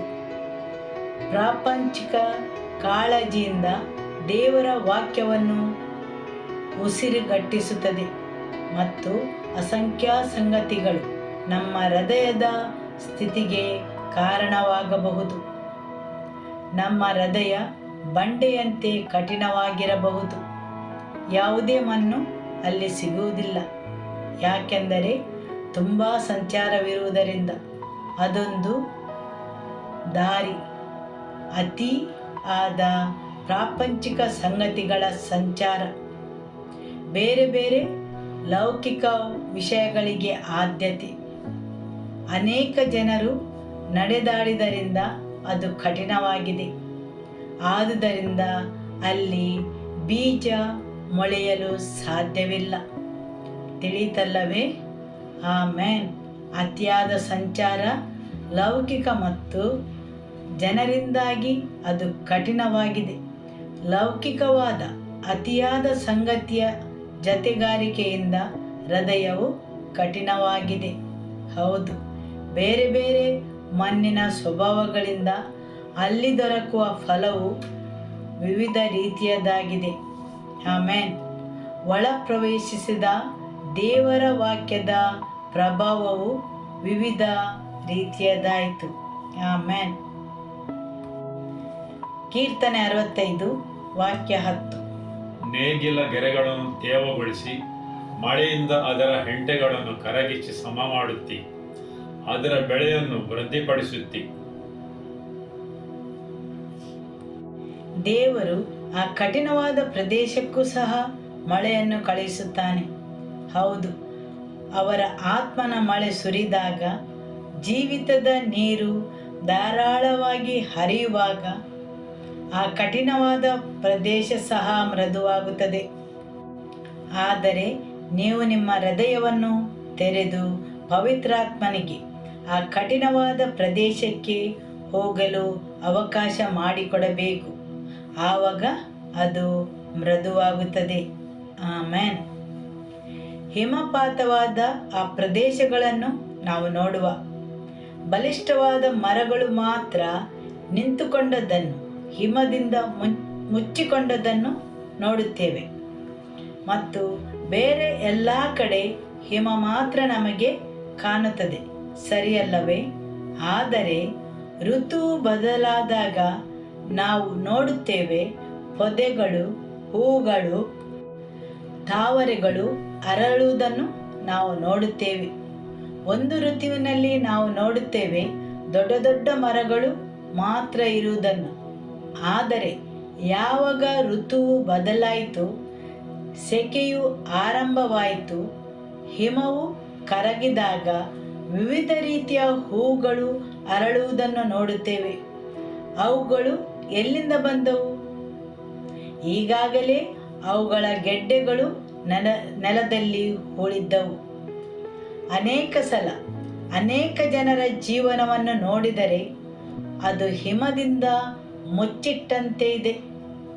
ಆದರೆ ಆ ಹಿಮದ ಅಡಿಯಲ್ಲಿ ಗೆಡ್ಡೆಗಳಿವೆ. ಅವುಗಳು ದೇವರ ವಾಕ್ಯ ಆಗಿರಬಹುದು, ಅಥವಾ ನಿಮ್ಮ ನೋವುಗಳು, ದುಃಖಗಳು, ನಿರಾಶೆಗಳು, ಹತಾಶೆಗಳು, ನಿರುತ್ಸಾಹಗಳು. ಆದರೆ ಋತು ಬದಲಾದಾಗ ಅವುಗಳು ಹೊರಬರುತ್ತವೆ. ಅದು ದೇವರ ವಾಕ್ಯವು ಮುಚ್ಚಿಡಲ್ಪಟ್ಟರೆ ಅದು ಮೊಳಕೆ ಬರುತ್ತದೆ. ಆಮೆನ್. ಕಾಲವು ಬದಲಾದಾಗ ಅದು ತನ್ನ ಫಲವನ್ನು ನೀಡುತ್ತದೆ. ಆದರೆ ಅದು ನೋವುಗಳು, ದುಃಖಗಳು, ಹತಾಶೆಗಳು, ನಿರಾಶೆಗಳು, ಭಯ ಅಂಥವುಗಳಾದರೆ ಅವುಗಳು ಹೊರಹೊಮ್ಮುತ್ತವೆ. ನೀವು ಆ ಹಿಮದ ಅಡಿಯಲ್ಲಿ ಏನಿದೆ ಎಂದು ಪರಿಶೀಲಿಸಬೇಕು. ಆ ಮಣ್ಣಿನ ಅಡಿಯಲ್ಲಿ ಯಾವ ರೀತಿಯ ಗೆಡ್ಡೆಗಳಿವೆ ಎಂದು ಪರಿಶೀಲಿಸಬೇಕು. ಆಮೆನ್. ಒಂದು ಕಲ್ಲಿನಿಂದ ಈ ಕಟ್ಟಡವನ್ನು ಕಟ್ಟಲು ಸಾಧ್ಯವೇ? ಅಥವಾ ಒಂದು ಕಲ್ಲಿನಿಂದ ಒಂದು ವಾಸಸ್ಥಳವನ್ನಾಗಿಸಲು ಸಾಧ್ಯವೇ? ಇಲ್ಲ. ಆದರೆ ಅನೇಕ ಕಲ್ಲುಗಳನ್ನು ಜಾಗ್ರತೆಯಾಗಿ ನಿಕಟವಾಗಿ ಒಂದರ ಮೇಲೆ ಒಂದನ್ನು ಇಟ್ಟು ಕಟ್ಟಿದ ಮೇಲೆ ಅದೊಂದು ವಾಸಸ್ಥಳವಾಗುತ್ತದೆ. ಸರಿಯಲ್ಲವೇ? ಹೇಗೆ ಕಲ್ಲಿನ ಮೇಲೆ ಕಲ್ಲು ಇಟ್ಟು ಒಂದು ವಾಸಸ್ಥಳವನ್ನು ನಿರ್ಮಿಸುತ್ತೇವೆ, ಅದೇ ರೀತಿ ಅನೇಕ ಸಲ ಭದ್ರಕೋಟೆಗಳು ಕಲ್ಲಿನ ಮೇಲೆ ಕಲ್ಲು ಇಟ್ಟ ಹಾಗೆ ನಮ್ಮ ಜೀವನದಲ್ಲಿ, ನಮ್ಮ ಮನಸ್ಸಲ್ಲಿ, ನಮ್ಮ ಭಾವನೆಗಳಲ್ಲಿ ಸ್ವಲ್ಪ ಸ್ವಲ್ಪವಾಗಿ ಕಟ್ಟುತ್ತವೆ. ಅದೇ ರೀತಿ ಹೇಗೆ ಒಂದು ಕಲ್ಲಿನಿಂದ ಒಂದು ವಾಸಸ್ಥಳವನ್ನು ನಿರ್ಮಿಸಲು ಸಾಧ್ಯವಿಲ್ಲ, ಅದೇ ರೀತಿ ಒಂದು ಕಲ್ಲಿನ ಮೇಲೆ ಇನ್ನೊಂದನ್ನು ಇಟ್ಟು ವಾಸಸ್ಥಳವನ್ನು ನಿರ್ಮಿಸಿದಂತೆ ಪ್ರತಿದಿನ ನೀವು ತಿಳಿದುಕೊಳ್ಳಿ, ಅರಿತುಕೊಳ್ಳಿ, ಅಥವಾ ಆ ತಿಳುವಳಿಕೆ ನಿಮಗೆ ಇಲ್ಲದೆ ಹೋದರೂ ಹೇಗೆ ನೀವು ಈ ನೆಲದಲ್ಲಿ ನಡೆಯುವಾಗ ಧೂಳು ನಿಮ್ಮ ಕಾಲುಗಳಲ್ಲಿ ಒಟ್ಟುಗೂಡುವಂತೆ, ಆವಾಗ ಅದು ನಿಮಗೆ ಸರಿ ಕಂಡರೂ ನೀವು ತೊಳೆದಾಗ ಮಾತ್ರ ನಿಮಗೆ ಅರಿವಾಗುತ್ತದೆ ಎಷ್ಟು ಧೂಳು ನಿಮ್ಮ ಕಾಲ ಮೇಲೆ ಇತ್ತೆಂದು. ಯಾಕೆಂದರೆ ಈ ಭೂಮಿಯಲ್ಲಿ ನಾವು ಇರುವ ತನಕ ಧೂಳು ನಮ್ಮಲ್ಲಿ ಸೇರಿಕೊಂಡಿರುತ್ತದೆ. ಈ ಲೌಕಿಕ ಪ್ರಪಂಚದಲ್ಲಿ ನೀವು ಜೀವಿಸುವಾಗ ಅನೇಕ ಸುಳ್ಳುಗಳು ನಿಮ್ಮ ತಲೆಯಲ್ಲಿ ಸೇರಿರುತ್ತವೆ. ಸರಿಯಲ್ಲವೇ? ಹೌದು. ದೇವರ ವಾಕ್ಯವೆಂಬ ಸತ್ಯದ ಮುಖಾಂತರ ಆ ಸುಳ್ಳುಗಳನ್ನು ನೀವು ಬೇರು ಸಹಿತ ಕಿತ್ತೊಗೆಯದಿದ್ದರೆ ಅವುಗಳು ಅಡಿಗಲ್ಲಾಗಿ ಮಾರ್ಪಡುತ್ತವೆ. ಕಲ್ಲಿನ ಮೇಲೆ ಕಲ್ಲು, ಕ್ರಮೇಣವಾಗಿ ಅವುಗಳು ಭದ್ರಕೋಟೆಗಳಾಗುತ್ತವೆ. ಹೋದ ವಾರ ನಾವು ಕೇಳಿದೆವು ಸುಳ್ಳಿನ ಆಶ್ರಯ. ವೈರಿಯು ನಮ್ಮಲ್ಲಿ ಹೇಳಿದ ಸುಳ್ಳುಗಳು ಕಲ್ಲಿನ ಮೇಲೆ ಕಲ್ಲು ಇಟ್ಟು ಕಟ್ಟಡವನ್ನು ಕಟ್ಟಿದ ಹಾಗೆ ಕ್ರಮೇಣ ಒಂದು ಭದ್ರಕೋಟೆಯನ್ನು ತಯಾರಿಸುತ್ತದೆ. ನಾವು ಯಾವಾಗಲೂ ಪರಿಶೀಲಿಸಬೇಕು, ವೈರಿಗೆ, ಶತ್ರುವಿಗೆ ಭದ್ರಕೋಟೆಗಳನ್ನು ಕಟ್ಟುತ್ತೇವೆಯೋ ಎಂದು. ಹೌದು, ಸರಿಯಾದ ಜ್ಞಾನವಿಲ್ಲದೆ ವೈರಿಯ ಸುಳ್ಳನ್ನು ನಂಬಿ ಅದಕ್ಕೆ ಭದ್ರಕೋಟೆಗಳನ್ನು ಕಟ್ಟುತ್ತೇವೆ. ನಾವು ನಂಬುವ ಪ್ರತಿಯೊಂದು ಸುಳ್ಳು ಒಂದು ಅಡಿಗಲ್ಲಾಗುತ್ತದೆ. ಅದೊಂದು ಕಲ್ಲು, ಅದರ ಮೇಲೆ ಇನ್ನೊಂದು ಕಲ್ಲು ಬರುತ್ತದೆ. ನಾವು ಲಕ್ಷ್ಯ ಕೊಟ್ಟ ಪ್ರತಿಯೊಂದು ಸುಳ್ಳು ಒಂದು ಅಡಿಗಲ್ಲಾಗುತ್ತದೆ. ಒಮ್ಮೆ ಒಂದು ಭದ್ರಕೋಟೆಯನ್ನು ಕಟ್ಟಿದ ಮೇಲೆ ಅದನ್ನು ಕೆಡವಲು ತುಂಬ ಕಷ್ಟವಾಗುತ್ತದೆ. ಹೌದು, ಒಂದು ಸಮಯದಲ್ಲಿ ಕಟ್ಟಿದ ಈ ಭದ್ರಕೋಟೆಯನ್ನು ಕೆಡವಲು ತುಂಬ ಸಮಯ ಬೇಕಾಗುತ್ತದೆ. ನಾವು ಅಪ್ಪಿಕೊಂಡ ಪ್ರತಿಯೊಂದು ಸುಳ್ಳು, ನಿಷ್ಕ್ರಿಯವಾಗಿ ಮಣಿದುಕೊಂಡ ಆ ಸುಳ್ಳುಗಳಿಗೆ ನಮ್ಮ ಹೃದಯದಲ್ಲಿ, ಮನಸ್ಸಲ್ಲಿ, ಭಾವನೆಗಳಲ್ಲಿ ಸ್ಥಳವನ್ನು ಕೊಟ್ಟಾಗ ಅವುಗಳು ಬೇರೂರುತ್ತವೆ. ನಾವು ಮಣ್ಣನ್ನು ಒದಗಿಸ್ತೇವೆ. ಅದರ ಬಗ್ಗೆ ನಾವು ಮಾಡುವ ಧ್ಯಾನ, ಯೋಚನೆ ಎಲ್ಲವೂ ಅದಕ್ಕೆ ನಾವು ಗೊಬ್ಬರ ಮತ್ತು ನೀರನ್ನು ಒದಗಿಸಿದಂತೆ ಅದು ಬೇರೂರಿಕೊಂಡು ಬೆಳೆಯುತ್ತದೆ. ಎಷ್ಟು ಎತ್ತರಕ್ಕೆ ಮರವು ಬೆಳೆಯುತ್ತದೆ, ಅಷ್ಟೇ ಕಷ್ಟ ಅದನ್ನು ಬೇರು ಸಹಿತ ಕಿತ್ತೊಗೆಯಲು, ಸರಿಯಲ್ಲವೇ? ಮರವು ಕಿತ್ತುವ ಎಲ್ಲ ಕಾರ್ಯವನ್ನು ವಿರೋಧಿಸುತ್ತದೆ. ಮಳೆಗಾಲವು ಬರುವಾಗ ತುಂಬ ಚಿಕ್ಕ ಚಿಕ್ಕ ಗಿಡಗಳು ಬೆಳೆಯುವುದನ್ನು ನೋಡುತ್ತೇವೆ ಮತ್ತು ಅವುಗಳನ್ನು ಕಿತ್ತೊಗೆಯಲು ತುಂಬ ಸುಲಭ. ಯಾಕೆಂದರೆ ಅವುಗಳು ಮೊಳಕೆ ಬರುತ್ತವೆ ಮಾತ್ರ. ಆದರೆ ಅವುಗಳನ್ನು ಹಾಗೆಯೇ ಬಿಡಿ, ಸಮಯ ಹೋದಂತೆ ಅವುಗಳು ಬಲಿಷ್ಠವಾದ ಮರಗಳಾಗುತ್ತವೆ. ಕೆಲವು ಮರಗಳು ತುಂಬ ಮುಳ್ಳಿನಿಂದ ಕೂಡಿರುತ್ತವೆ. ಅವುಗಳ ಹತ್ತಿರನೂ ಹೋಗಲು ಅಸಾಧ್ಯ. ಕಿತ್ತೊಗೆಯುವುದನ್ನು ಬಿಡಿ, ಯಾಕೆಂದರೆ ಅವುಗಳು ನಿಮಗೆ ನೋವನ್ನು ಉಂಟು ಮಾಡುತ್ತವೆ. ಕೆಲವು ತುಂಬ ಆಳವಾಗಿ ಬೇರೂರುತ್ತವೆ. ಅವುಗಳನ್ನು ಕಿತ್ತೊಗೆಯಲು ಸಾಧ್ಯವಿಲ್ಲ. ಮರವು ಗಟ್ಟಿಯಾಗಿದೆ. ಅದನ್ನು ತೆಗೆಯಲು ನಾವು JCBಯನ್ನೇ ಉಪಯೋಗಿಸಬೇಕು, ಸರಿಯಲ್ಲವೇ? ಹೌದು. ಯಾವುದನ್ನು ನಿಮ್ಮ ಕೈಯಿಂದ ಎಳೆದು ಕಿತ್ತೊಗೆಯುವುದನ್ನು ಬಿಟ್ಟರೆ ಕಟ್ಟಕಡೆಗೆ ನಿಮ್ಮ ಸಾಮಾನ್ಯ ಬಲದಿಂದ ಕಿತ್ತೊಗೆಯಲು ಸಾಧ್ಯವಿಲ್ಲ. ಅದೇ ರೀತಿ ದೇವರ ವಾಕ್ಯದ ಬೆಳಕಿನಿಂದ, ಸತ್ಯದಿಂದ ನಾವು ಕೇಳಿದ ಆ ಸುಳ್ಳನ್ನು ಪರಿಶೀಲಿಸದೆ ಹಾಗೆಯೇ ಬಿಟ್ಟರೆ ಕಾಲಕ್ರಮೇಣ ಅವುಗಳು ಆಳವಾದ ಬೇರನ್ನು ಬಿಡುತ್ತವೆ ಮತ್ತು ಅದನ್ನು ಕಿತ್ತೊಗೆಯಲು ತುಂಬ ಕಠಿಣವಾಗುತ್ತದೆ. ತಿಳಿಯಿತಲ್ಲವೇ? 2 ಕೊರಿಂಥಿಯರಿಗೆ 10ನೇ ಅಧ್ಯಾಯ ಹೇಳುತ್ತದೆ, ದೈವಿಕ ದುಃಖ ಮತ್ತು ಪಶ್ಚಾತ್ತಾಪ. ಮೊದಲು ನಾವು ಇದೆಲ್ಲವನ್ನು ದೇವರ ಮುಂದೆ ತರಬೇಕು ಮತ್ತು ಪಶ್ಚಾತ್ತಾಪ ಪಡಬೇಕು. ದೇವರ ವಾಕ್ಯ ಒಳ ಹೊಕ್ಕದಿದ್ದರೆ ಹೇಗೆ ಮರವನ್ನು ಕಿತ್ತೊಗೆಯುವಾಗ ಅದು ವಿರೋಧಿಸುತ್ತದೆ, ಅದೇ ರೀತಿ ಕಟ್ಟಿಕೊಂಡು ಬಂದ ಆ ಭದ್ರಕೋಟೆಗಳು ಸತ್ಯವು ಒಳ ಹೊಕ್ಕದಂತೆ ಅಡ್ಡಿ ಮಾಡುತ್ತವೆ. ನಾವು ಈಗ ಪರಿಗಣಿಸುವುದಾದರೆ ಧಾರ್ಮಿಕ ನಂಬಿಕೆಗಳು, ಹೌದು, ಕೆಲವು ನಿರ್ದಿಷ್ಟವಾದ ನಂಬಿಕೆಯ ಮಾದರಿಗಳಿವೆ. ಧಾರ್ಮಿಕ ತಿಳುವಳಿಕೆಗಳು ಅವರ ಮನಸ್ಸನ್ನು ಸೇರಿವೆ. ಅವುಗಳನ್ನು ವರುಷಗಳಿಂದ ನಂಬಿದ್ದಾರೆ. ದೇವರ ಬಗೆಗಿನ ಜ್ಞಾನ, ವೈರ್ಯ, ಪ್ರತಿಯೊಂದು ಸುಳ್ಳು, ದೇವರ ವಾಕ್ಯದ ವಿರುದ್ಧ, ದೇವರ ಗುಣನಡತೆಯ ವಿರುದ್ಧ, ದೇವರ ಮಾರ್ಗದ ಬಗ್ಗೆ, ದೇವರ ಸ್ವಭಾವದ ಬಗ್ಗೆ ಆಗಿದ್ದು ಅವುಗಳು ನಿಮ್ಮನ್ನು ವಂಚಿಸುತ್ತವೆ. ನಿಮ್ಮಿಂದ ಕೆಲವು ವಿಷಯಗಳನ್ನು ಕದಿಯಲು. ಯಾವನಾದರೂ ದೇವರಿಗೆ ಅವನಲ್ಲಿ ಇದ್ದ ಉದ್ದೇಶವನ್ನು ಕಂಡುಕೊಂಡರೆ ಖಂಡಿತವಾಗಿಯೂ ಆ ವ್ಯಕ್ತಿ ಅದಕ್ಕಿಂತ ಬೇರೆಯದನ್ನು, ಕಡಿಮೆ ಆದದನ್ನು ಸ್ವೀಕರಿಸುವುದಿಲ್ಲ. ಯಾವುದೇ ವ್ಯಕ್ತಿಯು ಯಾವಾಗಲಾದರೂ ದೇವರ ಉದ್ದೇಶವನ್ನು ಅರಿತರೆ, ಕಂಡು ಹಿಡಿದರೆ ಖಂಡಿತವಾಗಿಯೂ ಅವನು ಬೇರೆ ಯಾವುದರಲ್ಲಿಯೂ ನೆಲೆಗೊಳ್ಳುವುದಿಲ್ಲ, ಆಸಕ್ತಿಯನ್ನು ತೋರಿಸುವುದಿಲ್ಲ. ಆದರೆ ದೇವರ ಉದ್ದೇಶದ ಯಾವುದೇ ಅರಿವಿಲ್ಲದಿದ್ದರೆ, ಅದರ ಯಾವುದೇ ಸುಳಿವಿಲ್ಲದಿದ್ದರೆ, ಅದನ್ನು ನಿಮಗೆ ಗ್ರಹಿಸಲು ಅಸಾಧ್ಯವಾದರೆ ನಿಮ್ಮ ಜೀವನದಲ್ಲಿ ಆನಂತರ ಅದೆಲ್ಲವೂ ಸ್ವಯಂ ನಿರ್ಣಯ, ಸ್ವಸಂಕಲ್ಪ, ಸ್ವಂತ ಪ್ರಯತ್ನವಾಗಿರುತ್ತದೆ.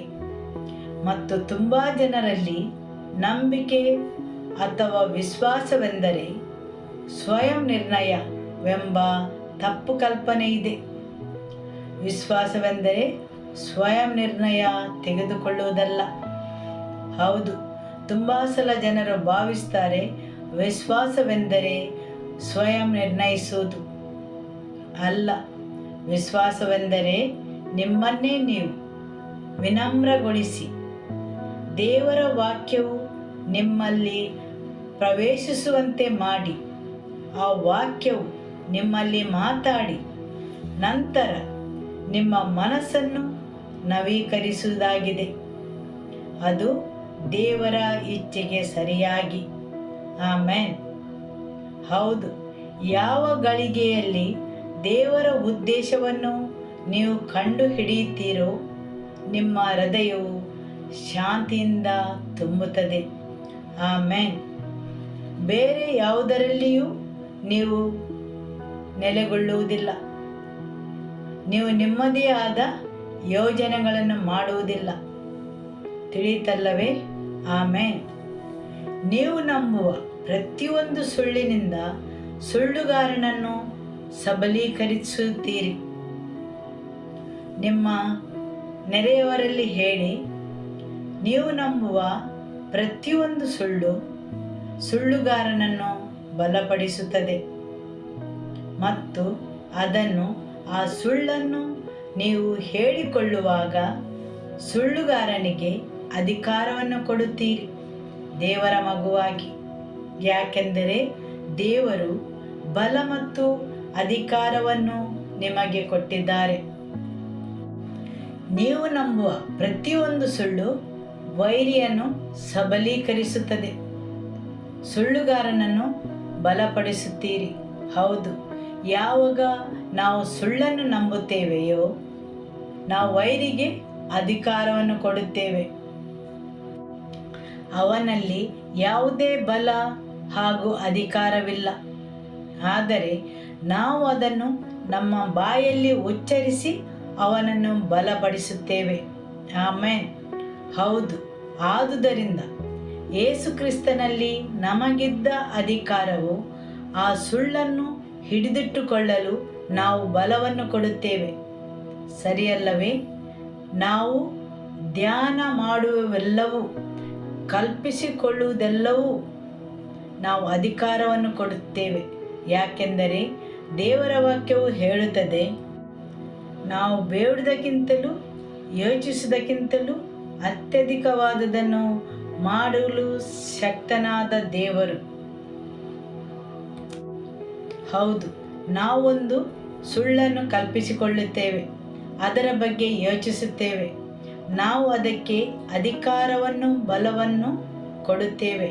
ಯಾಕೆಂದರೆ ದೇವರು ನಾವು ಬೇಡುವುದಕ್ಕಿಂತಲೂ ಯೋಚಿಸುವುದಕ್ಕಿಂತಲೂ ಅತ್ಯಧಿಕವಾದದನ್ನು ಮಾಡಲು, ಅಂದರೆ ನಾವು ಬೇಡುವುದಕ್ಕಿಂತಲೂ ಯೋಚಿಸುವುದಕ್ಕಿಂತಲೂ ಹಾಗೂ ಕಲ್ಪಿಸಿಕೊಳ್ಳುವುದಕ್ಕಿಂತಲೂ, ಇದೆಲ್ಲವೂ ನಾವು ಬೇಡಿಕೊಳ್ಳುವುದು. ನಿಮ್ಮ ಕಲ್ಪನೆಯು ಒಂದು ರೀತಿಯಲ್ಲಿ ಬೇಡಿಕೊಳ್ಳುವುದು, ನಿಮ್ಮ ಯೋಚನೆಯೂ ಸಹ ಒಂದು ಪ್ರಾರ್ಥನೆ. ನೀವು ಯಾವುದನ್ನು ಯೋಚಿಸುತ್ತೀರೋ ಆ ಕಡೆ ಆಕರ್ಷಿತರಾಗುತ್ತೀರಿ. ನಿಮ್ಮ ಕಲ್ಪನೆಯ ಕಡೆಗೆ ನೀವು ಆಕರ್ಷಿತರಾಗುತ್ತೀರಿ. ಆದರೆ ನಿಮ್ಮ ತಿಳುವಳಿಕೆ ಅಥವಾ ಅರಿವಿಲ್ಲದೆ. ಆಮೆನ್. ಹಾಲೆಲೂಯ. ಮೊದಲು ಯೇಸುವಿನ ಮೇಲೆ ದಾಳಿಯಾದದ್ದು ಅವರ ಗುರುತಿನ ಬಗ್ಗೆ. ವೈರಿಯು ಬಂದು ಏನು ಹೇಳಿದ? ನೀನು ದೇವರ ಮಗನಾದರೆ.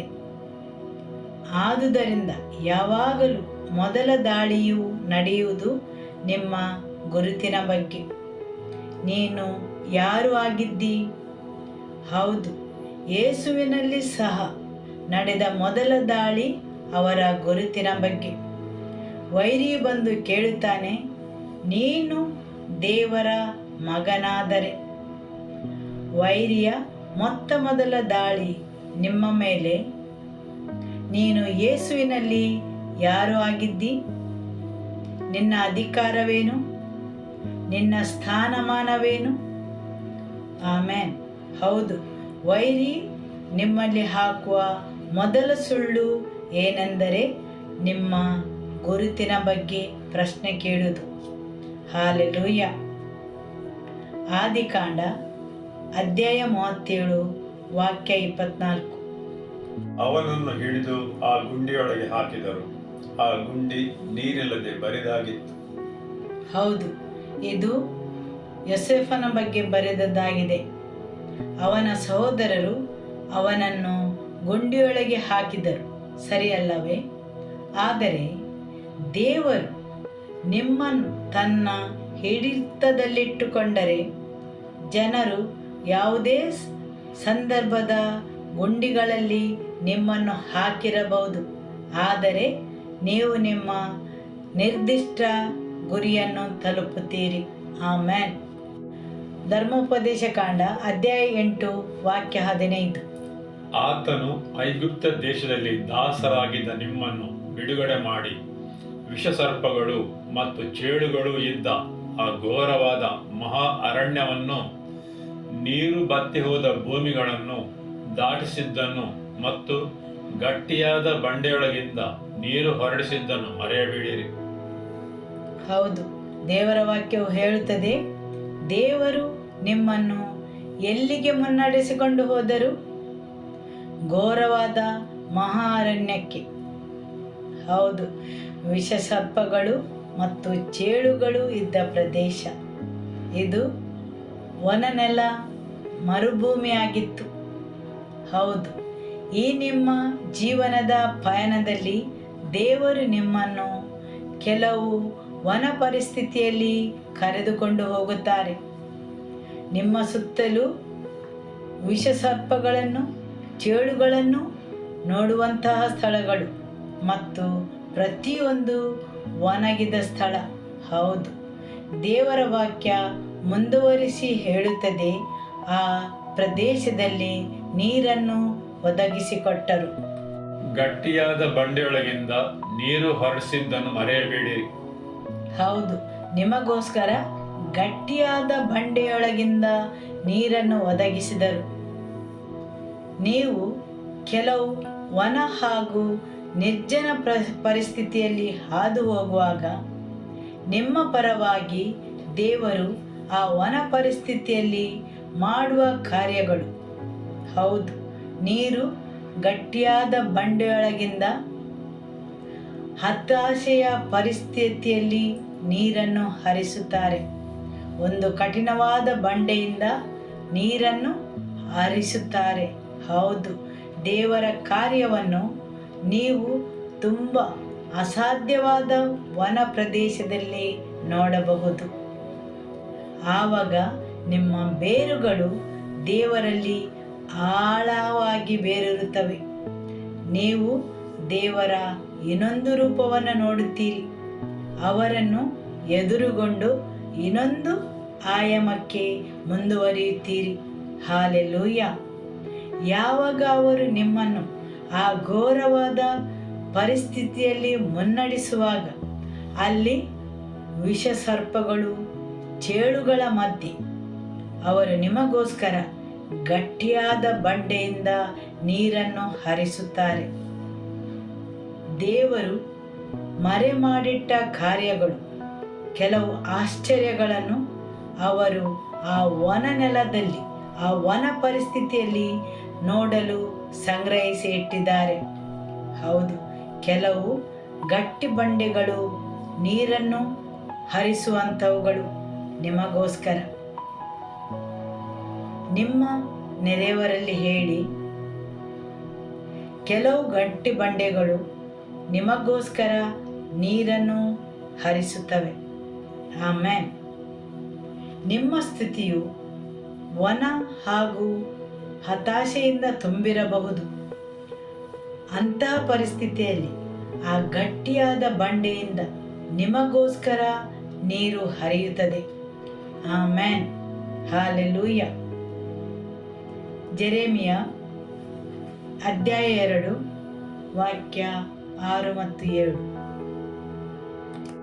ನಮ್ಮನ್ನು ಐಗುಪ್ತ ದೇಶದೊಳಗಿಂದ ಬರಮಾಡಿ ಕಾಡಾಗಿಯೂ ಹಳ್ಳ ಕೊಳ್ಳವಾಗಿಯೂ ನಿರ್ಜಲವಾಗಿಯೂ ಘೋರಾಂಧಕಾರವಾಗಿಯೂ ಯಾರೂ ಹಾದು ಹೋಗದೆಯೂ ಯಾರೂ ವಾಸಿಸದೆಯೂ ಇರುವ ಅರಣ್ಯದಲ್ಲಿ ನಡೆಸಿದ ಯೆಹೋವನು ಎಲ್ಲಿ ಎಂದು ಅವರು ಅಂದುಕೊಳ್ಳಲಿಲ್ಲವಲ್ಲ. ಬಂಧನದಲ್ಲಿರುವಾಗ ಅವರ ಪಯಣವನ್ನು ನೋಡಿ, ಆ ದೇವರು ಎಲ್ಲಿದ್ದಾರೆ? ಐಗುಪ್ತ ದೇಶದೊಳಗಿಂದ ಬರಮಾಡಿ ಕಾಡಾಗಿಯೂ ಹಳ್ಳ ಕೊಳ್ಳವಾಗಿಯೂ ನಿರ್ಜಲವಾಗಿಯೂ ಘೋರಾಂಧಕಾರವಾಗಿಯೂ ಯಾರೂ ಹಾದು ಹೋಗದೆಯೂ ಯಾರೂ ವಾಸಿಸದೆಯೂ ಇರುವ ಅರಣ್ಯದಲ್ಲಿ ನಡೆಸಿದ ಯೆಹೋವನು ಎಲ್ಲಿದ್ದಾನೆ? ಆ ಮಾರ್ಗವು ಯಾವುದೇ ಮನುಷ್ಯನು ಇಷ್ಟರವರೆಗೆ ನಡೆಯಲಿಲ್ಲ. ಯಾವುದೇ ಮನುಷ್ಯನು ಆ ದಾರಿಯಲ್ಲಿ ಪ್ರಯಾಣಿಸಲಿಲ್ಲ. ಆ ಅರಣ್ಯವು ಜನರನ್ನೇ ನುಂಗಿ ಬಿಡುವಂತಹ ಸ್ಥಳ. ಆದರೆ ನಮ್ಮ ದೇವರು ಆ ಮರುಭೂಮಿಯನ್ನು ನೀವು ಹಾದು ಹೋಗುವಂತೆ ಮಾಡುತ್ತಾನೆ. ಹೌದು, ಆ ಮರುಭೂಮಿಯಲ್ಲಿರುವ ಗುಂಡಿಗಳು ಅವರನ್ನು ನುಂಗಿಬಿಡುವಂತಿವೆ. ಆ ಪ್ರದೇಶವು ನಿರ್ಜಲವಾಗಿದೆ. ಮರಣವು ಆ ಪ್ರದೇಶದಲ್ಲಿದೆ ಮತ್ತು ಯಾವುದೇ ಮನುಷ್ಯನು ಅಲ್ಲಿಂದ ಹಾದು ಹೋಗಲಿಲ್ಲ ಹಾಗೂ ಯಾವುದೇ ಮನುಷ್ಯನು ಅಲ್ಲಿ ವಾಸಿಸಲಿಲ್ಲ. ಮತ್ತು ದೇವರು ಅಂಥ ಪ್ರದೇಶದ ಮುಖಾಂತರ ಹಾದು ಹೋಗುವಂತೆ ಮಾಡಿದನು. ಹೌದು, ಅದು ನಿಮ್ಮನ್ನು ಮುನ್ನಡೆಸುವವನು. ದೇವರು ನಿಮ್ಮಲ್ಲಿ ವ್ಯವಹರಿಸುವುದರಿಂದ ನೀವಾಗಿ ಆ ಪ್ರಯಾಣವನ್ನು ಪ್ರಾರಂಭಿಸಲಿಲ್ಲ. ಬೇರೆಯವರನ್ನು ನೋಡಿ ಮತ್ತು ತಿಳಿದುಕೊಳ್ಳಿ ಏನು ವ್ಯತ್ಯಾಸವೆಂದು. ದೇವರು ಈ ಪ್ರಯಾಣವನ್ನು ವನ ನಿರ್ಜನ ಪ್ರದೇಶದ ಯಾವುದೇ ಮನುಷ್ಯನು ವಾಸಿಸದೇ ಇರುವ ಈ ಪ್ರಯಾಣವನ್ನು ಸ್ಥಾಪಿಸಿದರಾದರೆ ಖಂಡಿತವಾಗಿಯೂ ಅವರು ಅದನ್ನು ಗುರಿ ತಲುಪಿಸುತ್ತಾರೆ. ಹಾಲೆಲೂಯ. ನೀವು ಎಲ್ಲಿಯೂ ನಡುವೆ ಸಿಲುಕಿಕೊಳ್ಳುವುದಿಲ್ಲ. ಆಮೇನ್. ನೀವು ನಿಮ್ಮ ಓಟವನ್ನು ಮುಗಿಸುತ್ತೀರಿ. ಹೌದು, ನಿಮ್ಮನ್ನು ಕರೆದಾತನು ಆಲ್ಫಾ ಮತ್ತು ಒಮೆಗಾ, ಆರಂಭ ಮತ್ತು ಅಂತ್ಯನೂ ಆಗಿದ್ದಾನೆ. ಈ ದೇವರು ಆರಂಭಿಸುತ್ತಾರೆ ಮಾತ್ರವಲ್ಲ, ಕೊನೆಯುಗೊಳಿಸುತ್ತಾರೆ. ಹಾಲೆಲೂಯ. ಆಮೇನ್. ಅವರು ನಿಮ್ಮನ್ನು ಕರೆದೊಯ್ಯುತ್ತಾರೆ. ಹಾಲೆಲೂಯ. ಆಮೇನ್. ದೇವರಿಗೆ ಸ್ತೋತ್ರವನ್ನು ಸಲ್ಲಿಸುವ. ಯೇಸುವೇ ಸ್ತೋತ್ರ. Every life in this place, we bring them under your blood and lordship, Lord. Continue to speak to their hearts, Lord. We thank you for every word that you spoke forth, Lord. Let it bear rich fruit in the lives of your people. Touch and transform every life, Lord. Transform every wilderness in the lives of your people, Lord. Everything that is empty and that is in ruin, Lord. Let your hand come upon those areas of the lives of your people, Lord. Transforming it, Lord, for your glory. In Jesus' name. Amen. May the love of God the Father, may the peace of our Lord Jesus Christ, and the fellowship of the Holy Spirit be with you all. Go in the peace of the Lord be with you. Amen. Hallelujah. Amen. A happy Mother's Day to all the wonderful mothers. Yes. Amen. Hallelujah. God bless you.